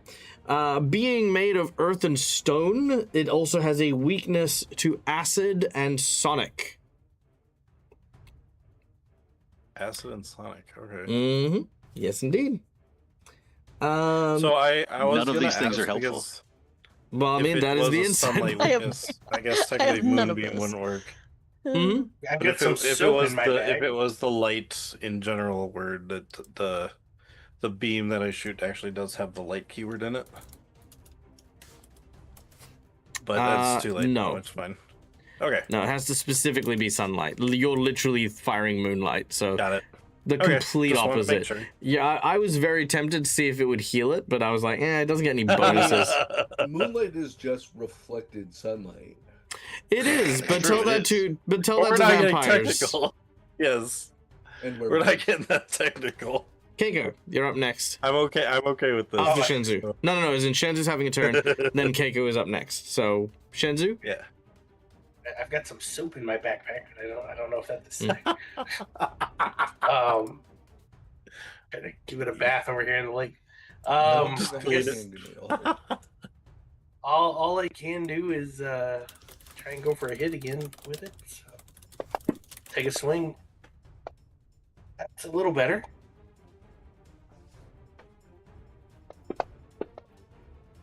That's pretty good. All right, 8 points of damage. Let's see here. I want to go and try and no, I'm gonna swing again. Yeah, let's just do that. I clicked the right place. There you go. Nope, Critical miss. Roll a check. Oh, thankfully, no critical effect. And I guess for my last thing, I'm gonna try and restrain him again. Okay, make a athletics check to grapple. This does have multiple attack penalty. 19 will not do it, I'm afraid. All right. Even with the attack penalty, that would be minus 10 to it, so it would actually be a 9. That's fine. Keiko, you're up. Okay. Our dear friend, the other samurai, Lucas's previous character, had given Keiko a scroll, which I have written here. Any level 2 spell once. Yes, that's correct. There is a level 2 spell that I have found called Sunblade. Ooh. The issue is I need a sword or a spear, which I don't have. So, I'm just going to hand it to Ritsu. So, Keiko is going to hand that scroll. You have a sword, no? I do, but I can't read scrolls. Unless scrolls anybody How can that use. works? To be a spellcaster. Yeah. So for you to Or use it, without Free 2 sword. okay, so yeah, to use a scroll, you do need to be a spellcaster. Yeah. Cool. Then I Could will she go. cast it on someone's sword? No. Okay. I don't think so. Hi. It looks like you spellcaster have to with be sword the one to over here. cast it and use I it. have a dagger. Yeah, I have a sickle, so yeah. Sounds like a sword. Just curved. I'm pretty sure it would say sword if it was a sword. Just go up to Can't Ritsu you? and So say, I can't need you- to borrow this, and grab his sword and cast I- the damn thing. Yeah. I'm not just gonna Can you grab just cast it. a I level will 2? ask. Couldn't you just cast a level 2 acid splash?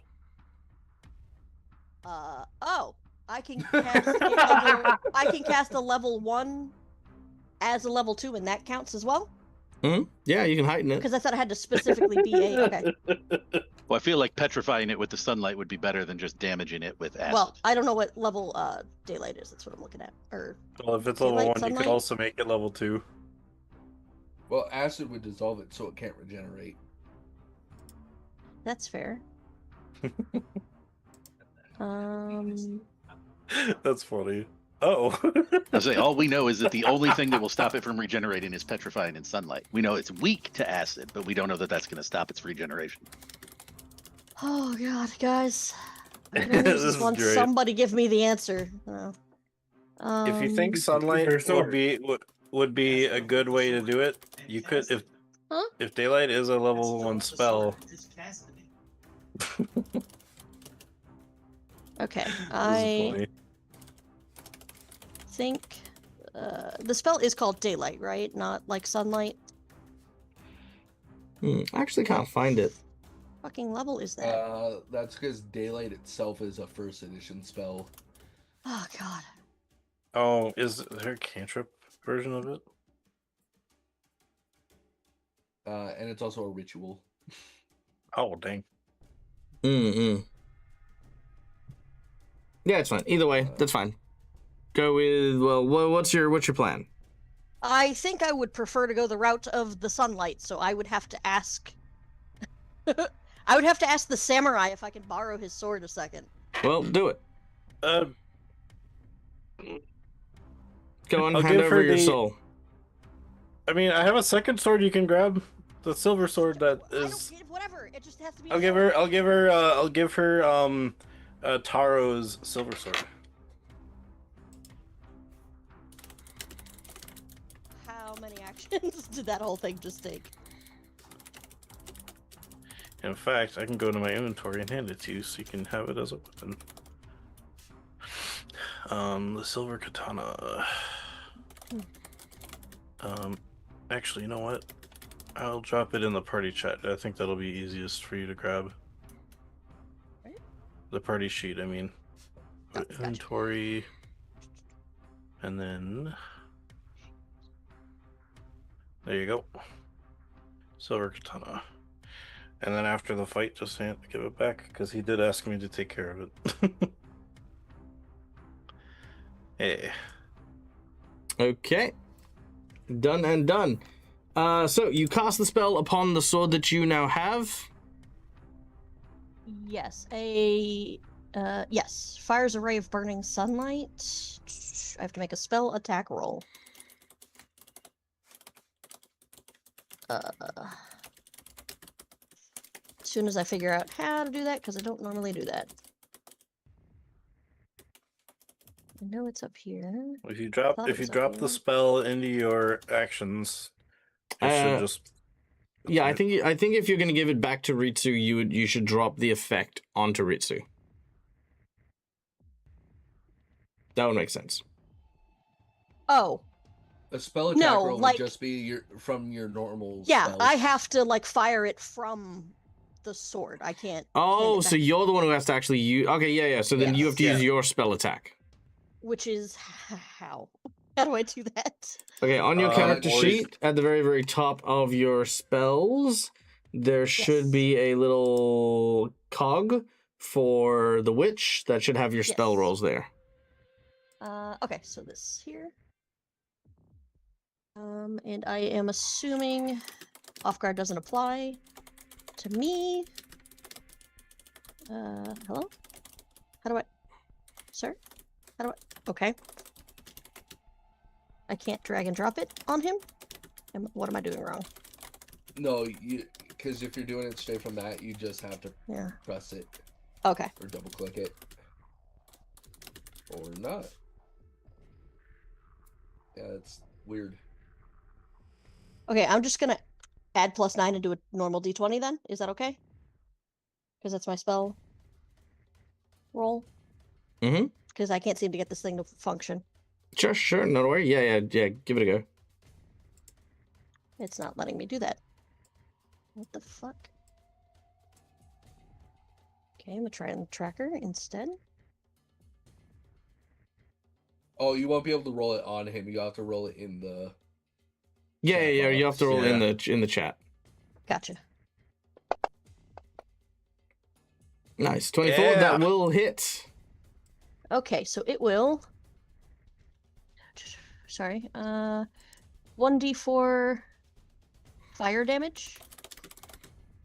If it's evil, 1d6. Excuse me. Also 1d4 good damage. Which would. And I don't think get they're undead. replaced to spirit, I think, or holy.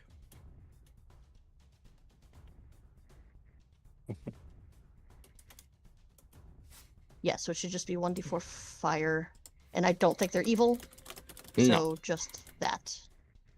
And then it was sunlight. So a ray of burning sunlight. Get him! You got this, Keiko. All right, let's do it. Like I would say, it doesn't have anything for me to actually drop on this dude. There's nothing in the. No, as in. No, that's fine. Just drop the dice in chat. Okay. Mhm. No, yeah. If it can't be automated, just go with stuff. Okay. Sorry, it was just 2 damage. Yeah, it's only because Yeah. it gets more powerful if the creature is evil or undead. Yep. And it is neither, so it's just a D4 of fire damage. Really?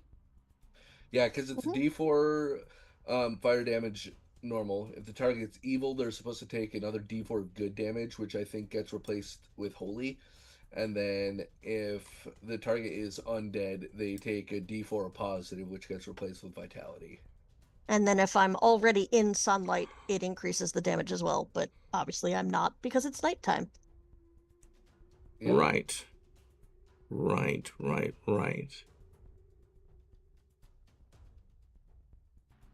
Okay. Is that at a level 2 spell level? I don't know. It just was, felt it just feels very lackluster as a level 2 spell, but you will get the other effects of it.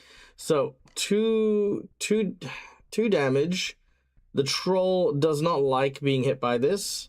It gains slow 1, cannot use reactions. And that is all.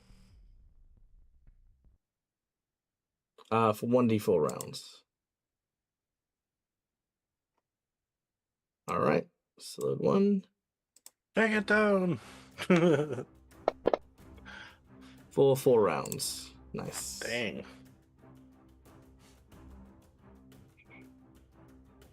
Okay. That was Keiko's Sunblade. Izumu. So, I'm wondering above the table for the group, now that this thing has been hit with sunlight and is slowed, how do we feel about just taking the giant stone spider and escorting it out of this area, away from the thing that there's no way in hell we can fight and continuously fight until dawn? Also lost its reaction, which I think is what keeps respawning it. Excellent question. Make a wisdom check. All right. Is this everyone? Izumu specifically. Okay. All right. My massive wisdom modifier. Yeah. Sadly, the only thing you can figure out is you will tire long before dawn shows up, and this creature will continue to regrow. Yeah, that's why I was asking the group how we feel about trying to escort Ugly Cute and just getting the hell out of here. Yeah, Because we don't I mean- stand a chance at fighting this thing until dawn. yeah. I was making the wisdom check to see if you could think of something that you've observed to go, oh, wait, we could, Gotcha. but you couldn't, so that was fine. Yeah. Mm-hmm. To the We group. found out. Yep. We found out that, sunlight might do something to it, so we could at least try to take it down one more time, and see if Keiko's smart thinking with the scroll comes into fruition. The scroll's at one time. So one use and it's done. Yeah, I know. But it's, So I let's was make like, the most of this one time and try to. we could see use what this happens. round to try to knock it down again, and then Yeah. while it's still slowed, we could do that if it does come Gotcha. back up. That's true, because if its reaction is healing, it can't do that. So yeah. Okay. Yeah. Can I get Does Keiko only have one scroll total? Yes. Oh. Yeah, Taro gave it to her before he left. He got it from his lady friend That's right. and figured that she could use it more than he could. So We're getting a sense of the party. Am I able to sense if with Ugly Cute if he thinks we'd be able to get away at this point? Ugly Do I Cute wait is for my injured, turn? and Ugly Cute is injured and slowed. The creature is obviously every time it's regenerating, it's almost like it's fighting at full strength. It would be hard, but not impossible.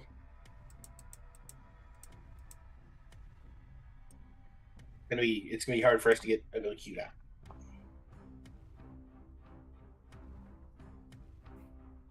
all right. Then Isamu's just gonna try to wail on this thing again. Let's do it. All right. So we'll flurry of blows to start. Nice hits. Nice. One. Max damage. A nice. It goes down. Everybody's Does it got a stay edge. down? It's down for now. Isamu is still standing over it, holding his axe, ready to strike if it moves. You can't He really. was- Oh wait, no. Yes, you got 2 actions. Well, so he was yes, in the you middle can- of his flurry, so he hit it once, and then he would have come to hit it again and realized that it's not moving. So he sort of stopped mid swing. Sadly, you can't do that with flurry blows. You do have to make the second hit. The idea is that it is a combo attack, and you just 1-2 hit. All you know right. what I mean? Then he'll So- hit the dead body and then realize that it's down still, and just sort of stare at it and see if it moves again. Well, what I was gonna say is with 2 remaining actions, you can ready another attack for when if it gets up. Yeah, we'll do that. So Cool. he'll just be there standing over it, axe ready. If it moves, he's gonna hit it. Beautiful, love it. All right, Wei Tao, you're up.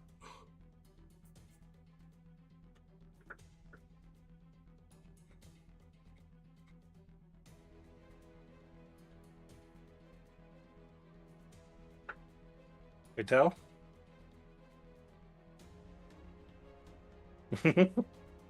Sorry, I had to mute for a second. Oh, okay. Mm-hmm. How big of chunks did it like fall into? Variety. There's some small bits. There's some large bits. I don't know how much it would take, but just in case it would come back up, I know Ritsu just kind of threw it farther, Mm-hmm. but scooping up like the biggest chunks or as many as I can fit in my arms, Mm-hmm. would I be able to do that and then dump them into the river so they like start flowing down the river? The river's a little way away, but sure, you can. Yeah, I'll do Because it. remember, each hex is about an hour across. Oh, well then never mind. Then yeah, We're I'll fighting just- in within our space. I will also Weita will also just ready his blade to strike if it regenerates. Sure, not a problem. All right, Ritsu. All right. And since I don't have to move very far, since with the whole like, I think I will also put my hands make it change my hand grip, so instead of one-handed I'll do two-handed. Just so we, if it does come back up, we can all do enough damage to maybe make it fall down again. Mm-hmm. And I will use my second action to ready for the third action to strike with a two-handed attack. Sure, not a problem. All right, it will indeed get back up. And one raid action from Izumu, Ritsu, and Weitao. Go for your attacks.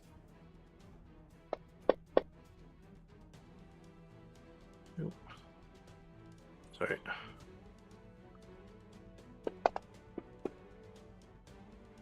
Mine's a miss. Mm-hmm. And Izumu?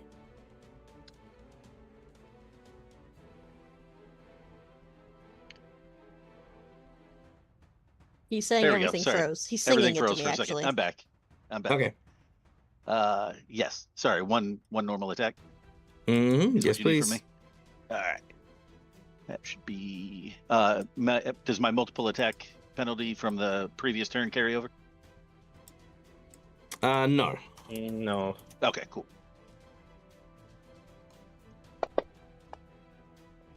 Oof. All right. Ooh.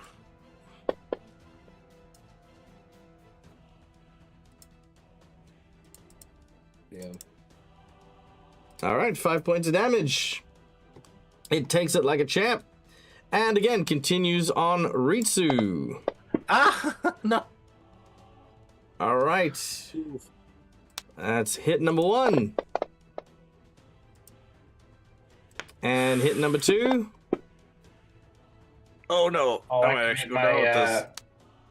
My champion's aura again. Yep, it is On going this to one? ignore you, getting enfeeble and taking a -5 to its damage. Yes. Yes. All right, here we go. All right, unfortunately, even with the penalty, Ritsu will go down on that hit. Ow. All right. So when you go down, you'll be on dying 1. He is going to use his Okay. last action to rend you. So basically, at this point, he grabs hold of your Ah. legs and your arm with both of his claws, and he starts to pull, Ah! and that'll bring you to dying 2. Mm. All right. That is all he does. Shenzu. It's almost like this creature's trying to make a point of it being indestructible. It kind of like just sort of claws and crawls upwards, unrelentingly going for Ritsu. You feel like it's going to do this to you guys one at a time. Also, Ritsu did harness the power of the moon and obliterate a good chunk of it, so it wanted to take Ritsu out first. So at this point, Shinzu seeing we're in a repetitive cycle. wants to try and do something diplomatic and say, okay, what's it going to take for us to stop playing games here? Above table, Mm. Yeah. diplomacy won't work because Wei Tao used his executioner strike on it. Dag said once that happens, there's no diplomacy available. You can still role play it. Yeah, you can still role play it, but moving them from hostile gets a -4 penalty. Okay. Which would make your DC. Sorry, 1 second.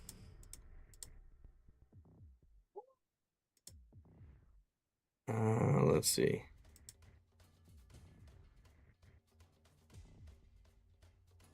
Sorry, 1 second. Would make your DC 23. Okay. To get it from hostile to unfriendly. Okay. Well, it's still worth a shot because, I mean, everything else I'm going to do is like 6 damage. So,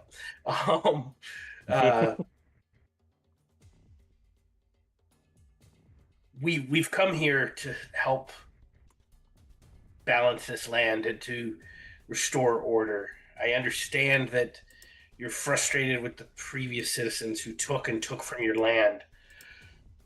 We are trying to remember. Fact. There's no previous. These people, this is the generation. Oh, okay. I thought. Oh. No, they've been building the town for ages. They're still taking stuff from the quarry. Yeah, which you would know. Okay. I understand that this people have pillaged this land for the stone that you hold sacred here, and we can take back a message to the people and deter them from entering this. Give you back dominion over this, and make sure that no further damage comes to this land. If you will let us depart with the ugly cute statue to help bring balance back to the town.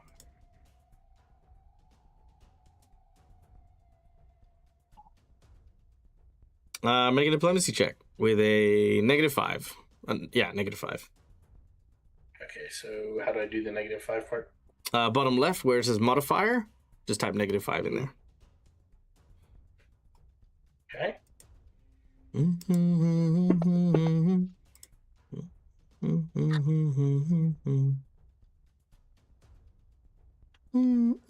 Okay, well, that didn't work.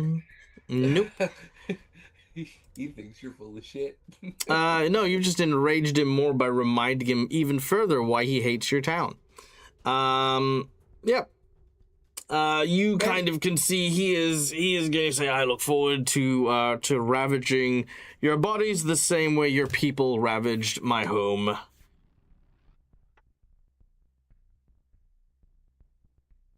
You got 2 more actions if you want to use them. Yeah, I'll go ahead and hit him again. Let's go. See if I can knock some sense. Doesn't do it. Nope. Knock some sense. One more. Come on, dice. No, unfortunately not. Keiko.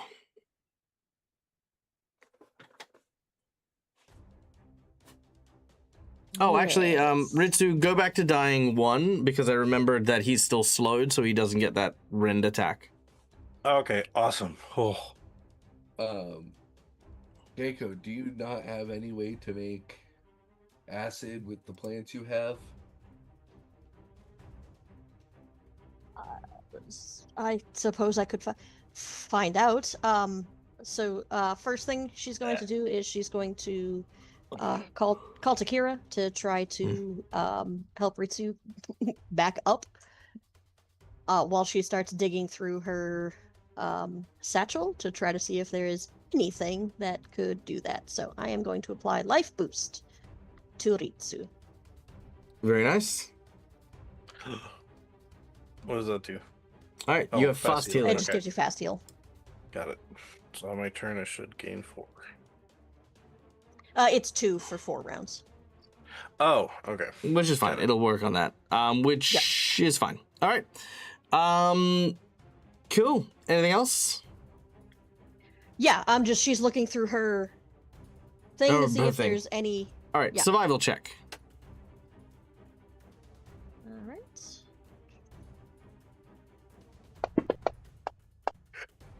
All right, not terrible. Unfortunately, not enough though. So yes, you do not have anything acidic on your person. If you want to, you can make a nature check to see if you can find anywhere locally that you might be able to find some. But this is a quarry, so there aren't very many plants around. That's fair. Yeah, I mean, might as well try, right? Mm-hmm. I believe in you. You got this. Well, unbelieve in me. Yeah. Well- Also, no. It's not even the fact that you don't know if there is. It's you're pretty, you're pretty confident there aren't any things around. That's fair, honestly. Mm. So that should be my turn. That is indeed your turn as we go to Izumu. All right. Hitting this thing is not working, and it's exhausting.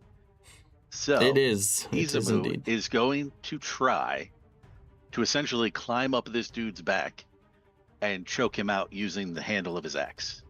Ooh, interesting. I like it. All right. Essentially grappling Suffocate him. him? Nice. Let's make an athletics check. Alrighty. Do that. Athletics. 18. An 18 is not enough. You will need a 26 to grapple him. Well, crap. All right. Adam has redeemed an insight bonus. What the fuck do we do is the question. Well, in lieu of sonic and acid damage, one of the things would be in order to potentially help out here would be to split his attention. He is still only one person and one creature, and he seems to be quite fixated on Ritsu for now. If he does fixate on someone, you might be able to draw or lure him away. They are not intelligent creatures, nor are they strategic creatures. They are, and this was made apparent earlier on, they brute force their way through issues, which sometimes is what gets them into the trouble they find themselves in. If you all attempt to stand here and exchange blows, just simply trading damage, you will likely, again, get exhausted long before this creature does. So that isn't the answer, but yeah, in lieu of having acid, that is the acid, sonic, or sunlight. That is the way to go about it. Fighting it till sunrise may not necessarily be fighting it till sunrise, but again, also luring it around till sunrise might also be another way to suffice, if that is what you want to do. So Okay, yeah, that's yeah. That was only one action, right? To try to grapple it, or was that two? Because One action to grapple. do it. Okay. Yeah, one action to grapple. Like the climbing is just part of it. Yeah, it's fine. So then, having that epiphany now that we have all had, Isamu is going to he's going to grab a rock, like a nothing too big, but weighty enough that this thing will feel it. And he's just going to chuck it at this guy's head, essentially. And then just yell out, "Hey, asshole, you too much of a little bitch to fight me?" I'll fuck you. Basically trying to taunt him so he can basically run him around because I have a pretty good speed. I imagine it's better than most everybody's here. So if I can kite him around, I'm probably the best person for that. Because I have a 0 right now. Sure. You taunt him. He turns to you, and yeah, you're next, buddy. All right, I'm going to use my last action to start running. I'm going to making sure he's following me, but I'm going to run this direction, basically. 35 feet is as far as I can go in one. All right, easy done. Okay, Wei Tao, you're up next. Well, Weitao is not going to let Isamu just run off on his own. That would be wildly irresponsible to let one of the people that he's supposed to be helping just, potentially die. So he's going to keep a distance behind Isamu and the troll. So that way, and then I want to ready an action. So if the troll gets too close to Isamu, What's your move speed? 40. Okay, you won't be able to catch up just because Izumu's run 35 foot that Well, I way. don't want to be caught up to Isamu. I want to be between, or I want the troll to be between both of us. Oh, so you're gonna be on the opposite side of the troll. Yeah, so that way if the troll gets too close to Isamu, I can shout at it to get its attention. Oh, sure. I like that. All right, yeah, no, easy done. Okay, I like the plan. Ritsu, you're up. Dying check. Oh no, you fast heal? Oh, You are now wounded one. I'm not gonna do anything obviously to the troll, so they can keep its attention. I'm just gonna say to Keiko, what happened? I kind of blanked out as I got hit, and now I'm back. What? As you are talking, the troll has now turned its attention to you. Oh, freaking! I mean, don't know what you expect to happen, Neil. I look at him like, please leave me alone. You've already got me several times. No, you shoot literal moonbeams that rend his skin apart. He does not like you I can't or anymore. your moonbeam bullshit. He doesn't give a fuck. You used it twice on him, and he's gonna kill you. So Neil, are you sure the first thing you do is wake up and start opening your mouth? No. Okay, fine. Okay. I'll just lay there. But... As you pretend to be dead, you may make a stealth check. Oh boy. Oh shit. No. Ooh.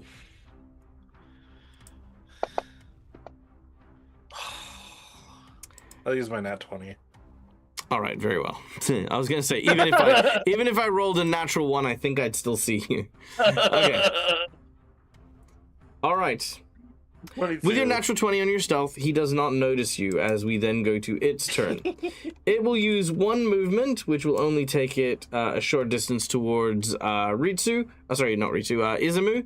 And he angrily throws a rock at you, Izumu. Ow. Ooh. A critical hit. For 28 points of damage. Yeah, and this is where my thing is I ready to insult to throw at him. Yeah, babe, sure. Weitao is just gonna go, what are you, too stupid to fight me? All right. Izumu, we have broken ribs on you. So you are slowed. You are slowed 1 until you Ouch. receive healing. Sweet. Love it. Yeah. All right. Wei Tao yells at it. It just looks behind at Wei Tao, and that is all it does. All right. Back around, Shenzu. What? It looks like Izumu and Wei Tao have begun a game of keep away. Don't poke So the ogre. as I see that, I'm gonna communicate to Ugly Cute that now is his time to vacate, to escape to the northeast, Mhm. back towards town, while we distract the troll. All right. Ugly Cute will take that opportunity. And we'll begin And to I'm retreat. awesome. And then I'm gonna move up. I'd like to move up through these jagged areas in the river to find one that's kind of close-ish together, where I could throw a rope across. Well, like I said, the actual hex itself is 1 hour across, so it will take you about 10-15 minutes to get to the river. Each round is 6 seconds. Okay, so I It'll guess take you- my idea was that if Isamu is going this way towards the river, that I could set up basically a rope across to pull him, and then the troll is stuck on the other side. So that's a Well, great try to idea. set up. Maybe communicate that idea before we start actioning the idea, so that if everyone's working towards that same goal of trying to do that, it'll work a lot better than, everyone kind of doing their own plans. So Shenzu, I'm going to leave the ball in your court. I'll be right back in 2 seconds, but discuss with your group what the plan is, and we'll go out of round by round combat now that Ritsu isn't dying, and we'll go into a cinematic combat. So, you will be able to move to areas like the river and stuff like that. Okay, I'll be back. Okay.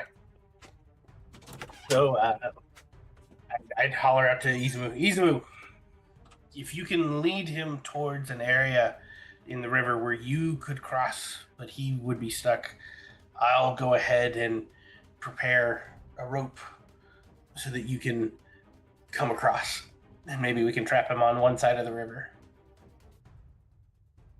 Izumu is sort of he's breathing heavy, wheezing a little bit thanks to the broken ribs, and he'll look over at Shenzu and just give him a thumbs up. You got it. Wait till he may need some help still. Keiko, do you have anything that you can reach out at far distance to heal Izumu? Not far enough. I'm pretty sure it's 30 feet, so. That's all right. Don't worry about me. I'm fine. Take care of Ritsu there. He's looking pretty rough.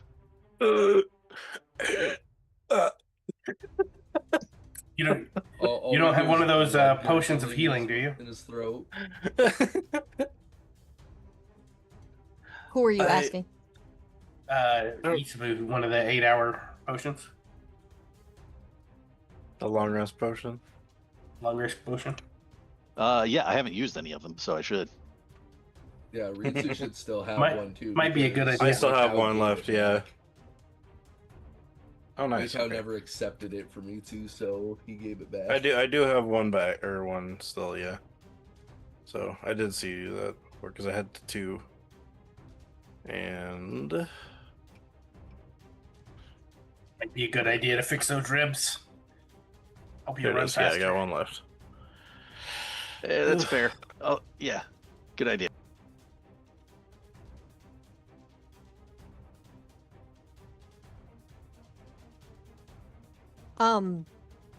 What if stupid idea? What if we gave it a jug of calm? I don't I think it's think going to drink down. it. We'll force it down. It's gonna be enough. I'm not getting close enough to that thing to force it down. You kidding me? Well, Just if throw the jug our right plans into its don't mouth. work, that was just Ritsu's idea. It's just an idea. Keiko would recommend that Ritsu just takes a minute, take a breath, while the fast healing is working on him, and is going to, I would say, try to keep an eye on Ugly Cute, right, to make sure that they're actually leaving. Because if we're doing all Yeah. this Yeah. and he can't escape for whatever reason, I feel like we'll need to know. Yeah, I was gonna say maybe Yeah. Ritsu goes with Ugly Cute. Maybe now that we know this thing is here, we plan when we get back. Let's buy some acid. Right? If there's an alchemist in town, I don't or want we to can go have back here. Keiko make acid. There was And maybe an find a alchemist bard in and do town. some sonic damage. Guys, He's check it out. gone now.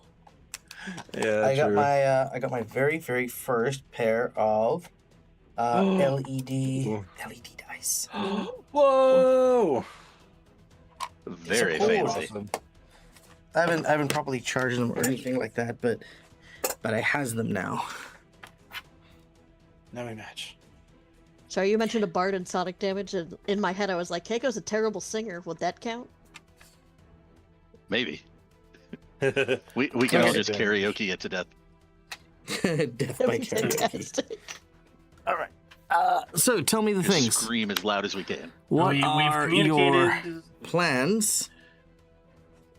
Yes. So we All right, communicated so- the plan to move up the river and set up a cross point for Izumu to trap the troll on one side, with Ritsu following with Ugly Cute to make sure that it doesn't get lost and then also Isamu was, I think, going to do the. I suggested that they do the long rest potion to not have broken ribs. But Yes, just he will suggestion. All right, Keiko, what about you? I believe I'm. Was I following gonna with go with Ritsu? Make Yeah, a you're going to decision. go with Ugly Cute too. Because no one wants to leave this man on his own. Because Ritsu gets in trouble with groups, so if he's by himself, it'll be Sure. even worse. He's going to break Ugly Cute's other legs. With his own. Ugly Q will break my legs. All right, how long does your life boost last, by the way? It's just 4 rounds. 4 rounds. Okay, so that's 16 points of healing. Let's go with that. All right. If one easy already went done. off, so it'd be 12 points more.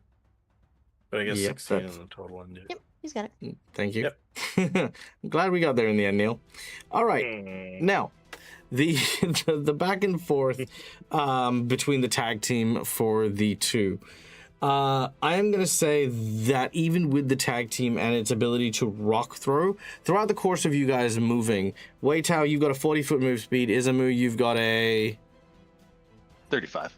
35. So both of you will keep out of its range, but with it being slowed, it will get an attack once in a while. It'll take you about 10 minutes to get to the other side of the river, but both of you are going to cop at least one other attack from the giant. Oh, that's a miss. Oh. And Izamu, let's go and see how we go for that one. Another. I did use a long rest potion though. You did. So before you do That's the okay. damage. Yeah. We'll give you that one. Another crit from the rock. Dang. Wow. All right, so let's heal My that one insults up. are better, so he likes me. I don't mean to laugh, less. Izu. That was It's funny. fair. That's fair. All right, there we go. That's why. I got to I mean, imagine look, that hey, Isamu's got better insults. This is why we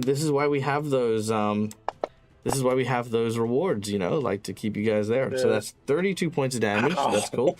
And then let's roll that percentage here. Let's see how we go.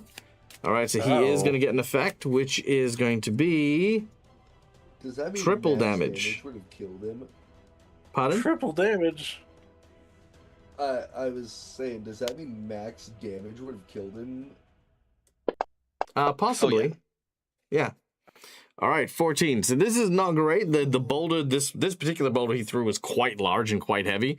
Izamu, you at this point in time, you've made it to the river. Now, I presume Wei Tao, if you are working to getting him to the river, you've moved to the front of where it is, Yeah. because you don't want to obviously pull it away from the point. So as the rock troll makes its way to the river, Shenzu, what was your plan to get them across the river?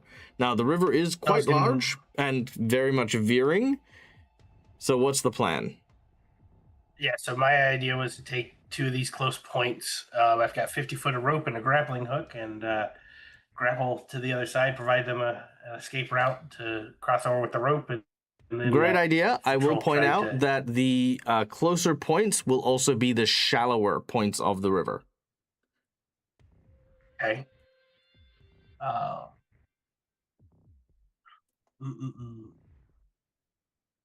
I mean, I'm not saying you can't. I'm just saying that if you do, we'll Yeah. we'll add a layer of difficulty. So I guess as they're approaching, I'd ask Wei Tao and Izumu, do they see a good area for this? Better like I said, I've areas got are 50 foot of areas rope, like so- this area or this area, which are like thicker. Yeah. But if you want to go through a thinner area, you can try a deception check to get them across, but then move to a thicker or a wider area so the troll tries to go through the wider area. Yes, yeah. So I'll That's set what I mean up by the another rope level. Where yeah. So I'll set up the rope for them, because with the grappling hook, I should be able to get that across and then stake it. Sure. I'll move I'll move this way, yeah. Sure. And then start hollering at the All troll and insulting him, or reminding him about the rocks that we took. Cool. Well, the opportunity that Shenzu provides you gives an athletics check to both Izamu and Wei Tao as they may now attempt to cross the river. Shenzu, however, you are also within range of a lovely boulder that is now coming your way. And Shenzu is also crit. I would like to hero point. You would like to hero point your 10? Sure, you may hero point your 10.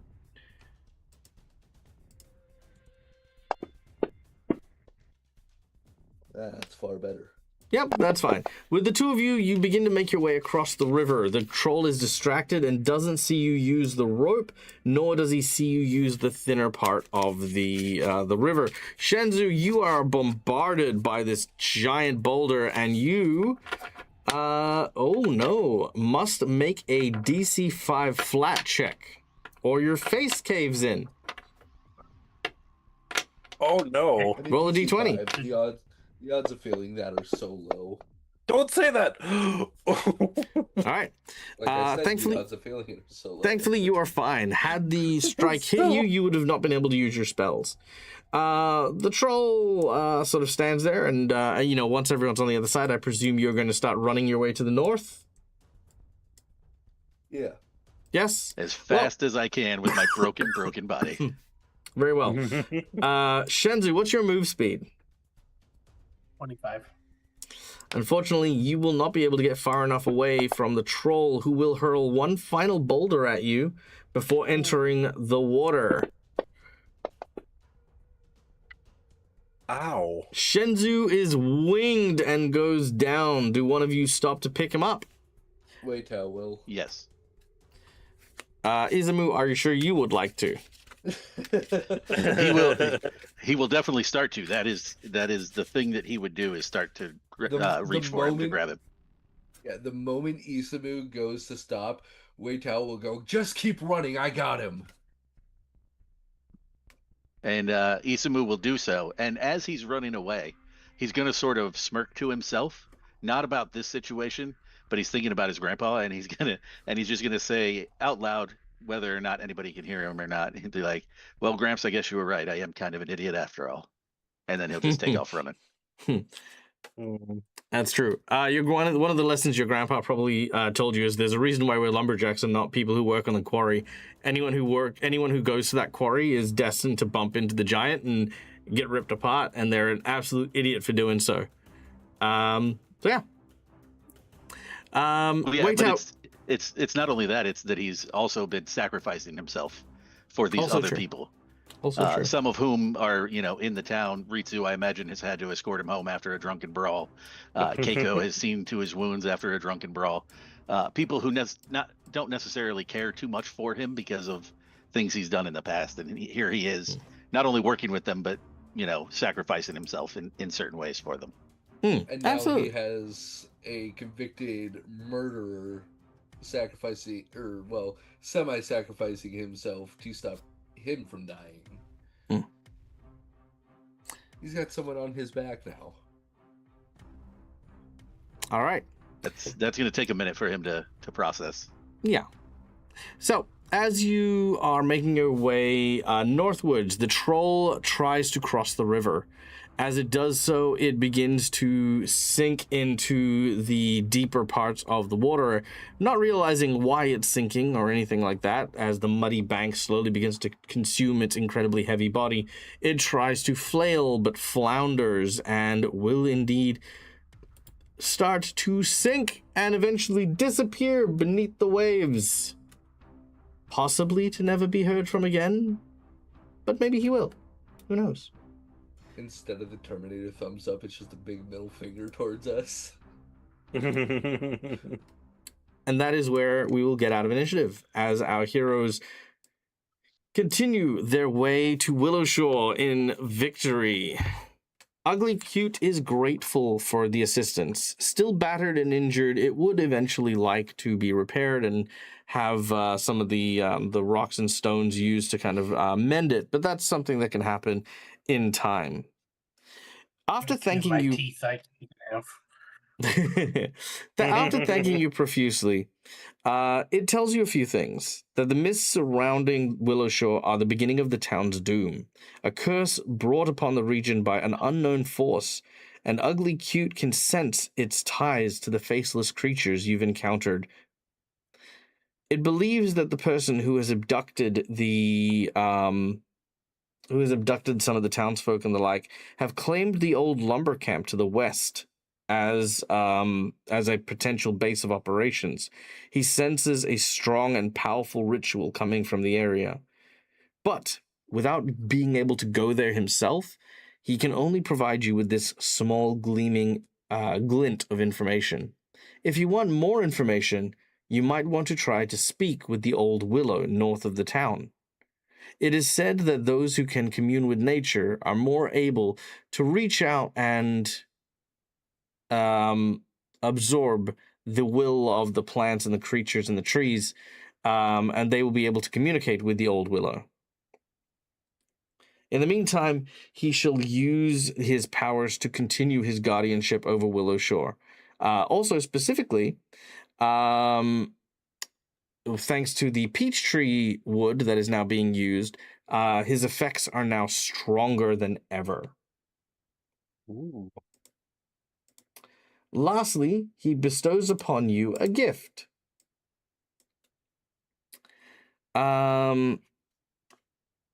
He hands you what looks to be a pair of gauntlets made in stone. These are fragments of the carapace that have fallen off and been repurposed and made into a pair of spiked gauntlets with the proficiency. Now, I believe, do you have Mighty Fist wraps, Izamu? No, I don't yet. No. All right, very well. Then what we can do is we will give you these gauntlets to use if you guys want. But if you want to re-flavor them as other fist-based weapons, you may do so. I will put this in our group inventory. So if you want to set it or claim it, you may do so. But effectively, like I said, apart from being just some very sexy spiked gauntlets, they also have an ability to activate once per day. Undead creatures detect you for the first time. A spider lily tattoo manipulates your life force to make you appear as undead for a short time. On a success, the triggering undead believes that you are undead as well. Mindless undead will probably ignore you, and sapient undead may react with you with curiosity or confusion. You can sustain this effect for up to 1 minute. Oh. There you go. So that is Ugly Cute's gift that he has bestowed upon you. All right, which brings our heroes back to the town. Safe and sound. For now, at least.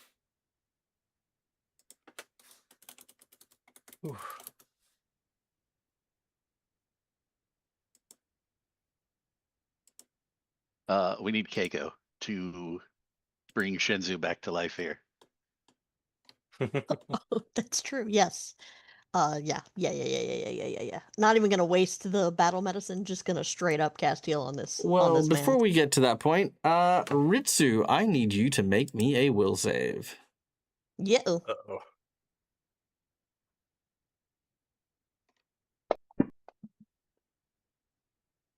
That is fine. Yes, you are able to do some battle medicine and some healing. Because you're in town, you can take your time to properly heal and make sure that things are all well and good. But yes, Ritsu, you definitely feel that bear curse rising up inside of you.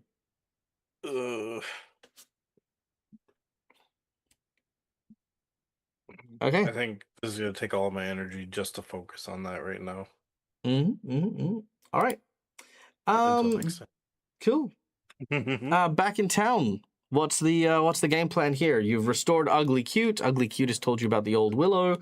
What do you guys want to do? After resting and recuperating, of course. You don't need a map. I've told you where everything is. No. Nap. Oh, a nap. Sorry, I thought you said you need a map. No. Yeah, no, that's fine. If rest and recuperating for the night, because remember, it was the middle of the night when you guys set out. if you guys want to sleep for night, we can do an overnight rest. Yeah. Please. Yes. Sounds Yeah. like a good idea. Yeah. Easy. All right. You sleep and rest for the next day. I need a fort save from Keiko and Wei Tao. Yes. All right.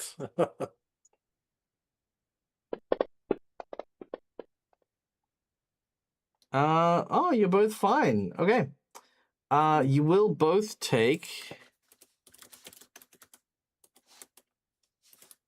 2d6 poison damage, but you will be inevitably cured from your affliction in the morning. Yay. All right, done and done. Okay. The next day, the sun greets your town, and things are looking a little bit better. There are no yokai to be seen anywhere, not even the cursory wandering spirits. With the restoration of Ugly Cute, the town now recognizes a sense of peace. There are people who are now starting to begin life as normal, though the wall of ghosts that still surround the hinterlands cause some great concern and some murmuring. People are just happy that the ghost centipedes and the Noparaibo and the Kappa and all of those other creepy, horrifying monsters that have been attacking them in their businesses have now, for the time being at least, returned back to the mountain.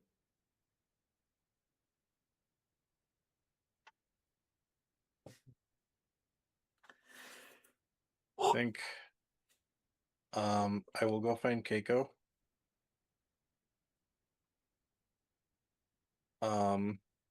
Just really quick and be like, hey Keiko. I need some help. Dun. She will assume that he is talking about his legs at the moment, and ask if they're bothering him more than usual. You know, being broken. I mean, yes, they hurt, and I have been taking it easy. It was a little difficult during the fight with the that troll thing, whatever that was. But I no, when we got back to the town last night, I think the because I think Keiko did see me transform. Yes, she did. Yeah. I think the bear side was trying to come out again. I managed to hold it back, but I need some help with that. I don't know what to do. Does Keiko know how this came about? You remember you killed the mama bear in the forest, the ghost one? It was very Yep. angry. That one. Well, it's likely that spirit. Okay. So then her current idea is going to be that we need to you rather specifically need to find a way to offer that spirit peace. How would I go? And obviously she'll help you with Yeah, that. though. Okay. You do recall the spirit had a child that is currently wandering alone in the woods. Yeah, probably helping baby bear. Yeah, I forgot about that actually completely. Thank you. You're welcome. Oh yeah, that would definitely be something we should go. It's almost like that's the and try and entire find him. reason I wrote that story. I hope nothing bad has happened to it all since then. I don't like that laugh tag. Hope nothing bad happened to it. Yeah, I know. Yeah, I keep telling people it's like, you just if you don't say stuff, then things are fine. And then Neil always, Yeah. without fail, says something like, "Oh boy, I really hope something bad didn't happen to that little bear." I'm like, well, it wasn't up until just then. That's something you'd say in real life too. And Like now that's just something you would say. He was actually adopted by the troll. I'm certain. That's the troll's pet now. I'm certain that even if something, some tragedy did befall it in life, we will find a way for it to rest after.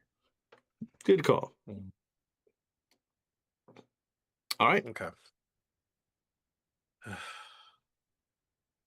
For now, So- I need to sit down. No, you've already done that. You've rested. You've literally just woken up after healing. Pay You attention, take Neil. another nap. No, I know. I know we're trying to finish this up, so We are. yeah. That's all. Oh, well, thank you, Keiko, for helping me.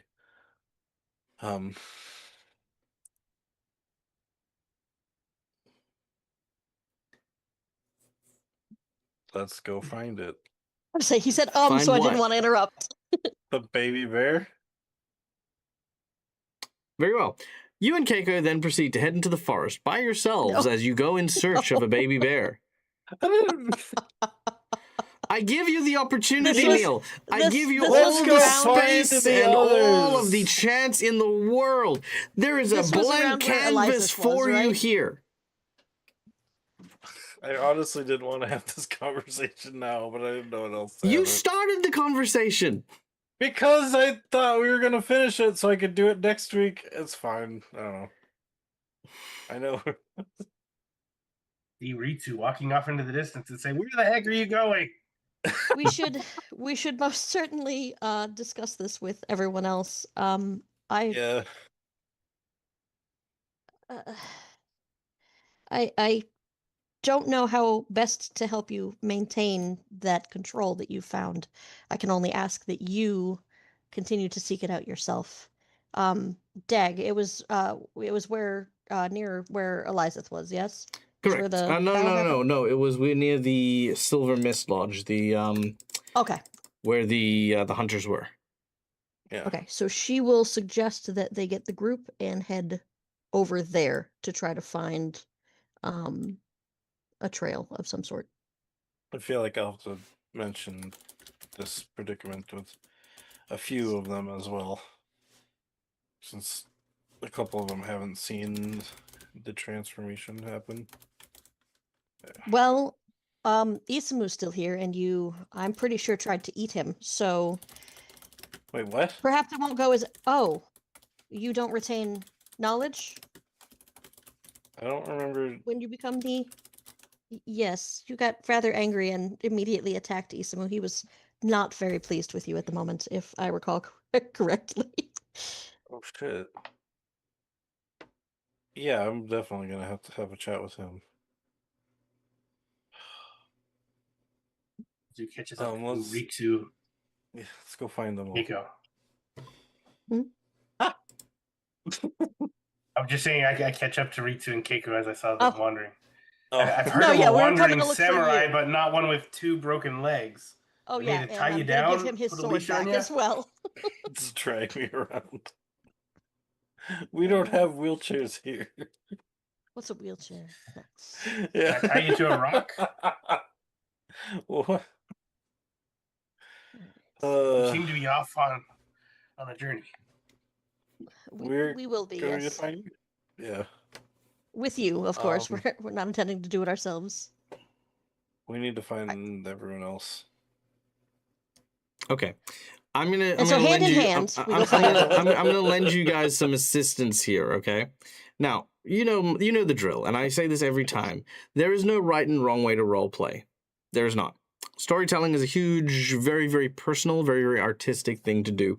When you are at a table and collaboratively storytelling, it is important that we lose the mindset of the me, I do this, this is my thing, I contribute this, and we start to look at it from the larger scale of the picture, the narrative of what we are doing.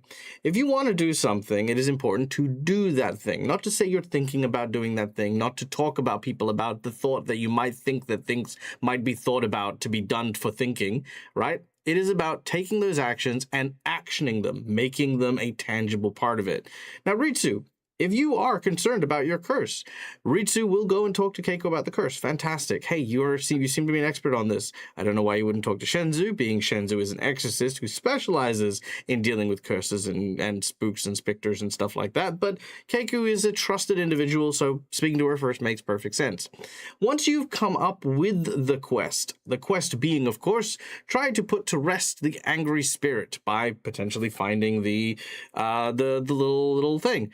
The first thing you need to do is then communicate that to the whole group, to take them all in and to be like, hey guys, I really would love to do this to try and resolve this because I really felt a strong pull of the bear's spirit yesterday when we were fighting the troll. Do you think we could maybe detour from going and dealing with the ritual Ugly Cute has told us about and to instead go and look for this child bear and see if we can do something to help it? This immediately does three things. One is it pulls the whole group back together and makes sure that we're all on the same quest and not just doing the thing that I want to do when, whatever. Yeah. The second is it acknowledges the major quest, meaning you've not forgotten about it. It's an important part of what you guys are doing. And you are basically going, hey, this is what we should be doing for the main quest, but can we do this for the moment? It's a good part to acknowledge that you understand, the space that we're in. And last, and this is most imperative, is it is important to field opinions and not to just simply hat in hand go and beg everyone for something. To express like, hey, this is important. This is why it's important. What do you guys think? It's not about giving them an answer and then making them have a choice, but it's about sharing how you feel about stuff. Because the thing is you've learned from Keiko that Ritsu has lost his memories while he was berserk and as a bear and attacked stuff. And Keiko has just told you Izumu was really, really upset by this. So what is Ritsu's response to that? What happens if you take a moment to acknowledge Keiko's contribution to what you've said? Izumu's pissed off at you. Izumu's never said he's pissed off at you. Izumu's never treated you that he's pissed off at you. In fact, yesterday, Izumu saved your life by pulling the troll away from you. How does that make Ritsu feel? Oh, Ritsu obviously feels indebted to Izumu. Fantastic. Now the important bit is to express that feeling. Yeah. So we'll come back next week with this, but I wanted to kind of give you guys a little bit of I can give you guys some meat and potatoes on how conversations like this should really be going. It is good to have those personal connections and those personal boundaries, but then once we've had those, bringing everyone back into the fold is the next important step. So awesome. You guys did amazing today. There was there was a lot of very, very cool bits and pieces. You guys were fighting something that I did homebrew into this session. Technically, you guys were supposed to fight two creatures that continually cast earthquakes on people, which I thought was kind of boring. The troll was always a very simple encounter. It was never gonna. The walking it into the river was a perfect example. This thing was big, slow, and dumb.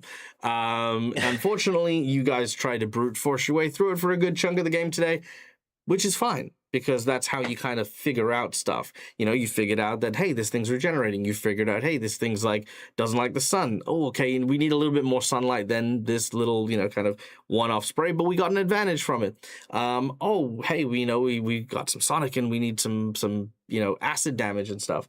And then thinking about the river, you guys came up with a great plan. You executed the plan. It was perfect.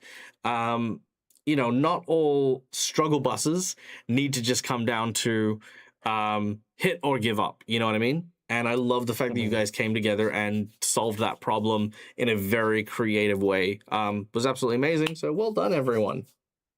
Yay. Yay. All right. Well, guys, that's it for today's game. Thank you so much for listening. Thank you so much. Try it again. Thank you so much for listening. Thank you so much for watching. My name is Michael. I'm the Dead Aussie Gamer. This is my place. This is my face. You can find it here a number of times during the week. We will be back on Friday for the 7 Dooms for Sandpoint. So be sure to tune in for that as well. It's going to be a lot of fun. It's going to be really, really great. And until we meet again, stay safe, stay wonderful, be kind to each other, because why the fuck not? It's free. And as always, game hard or die trying.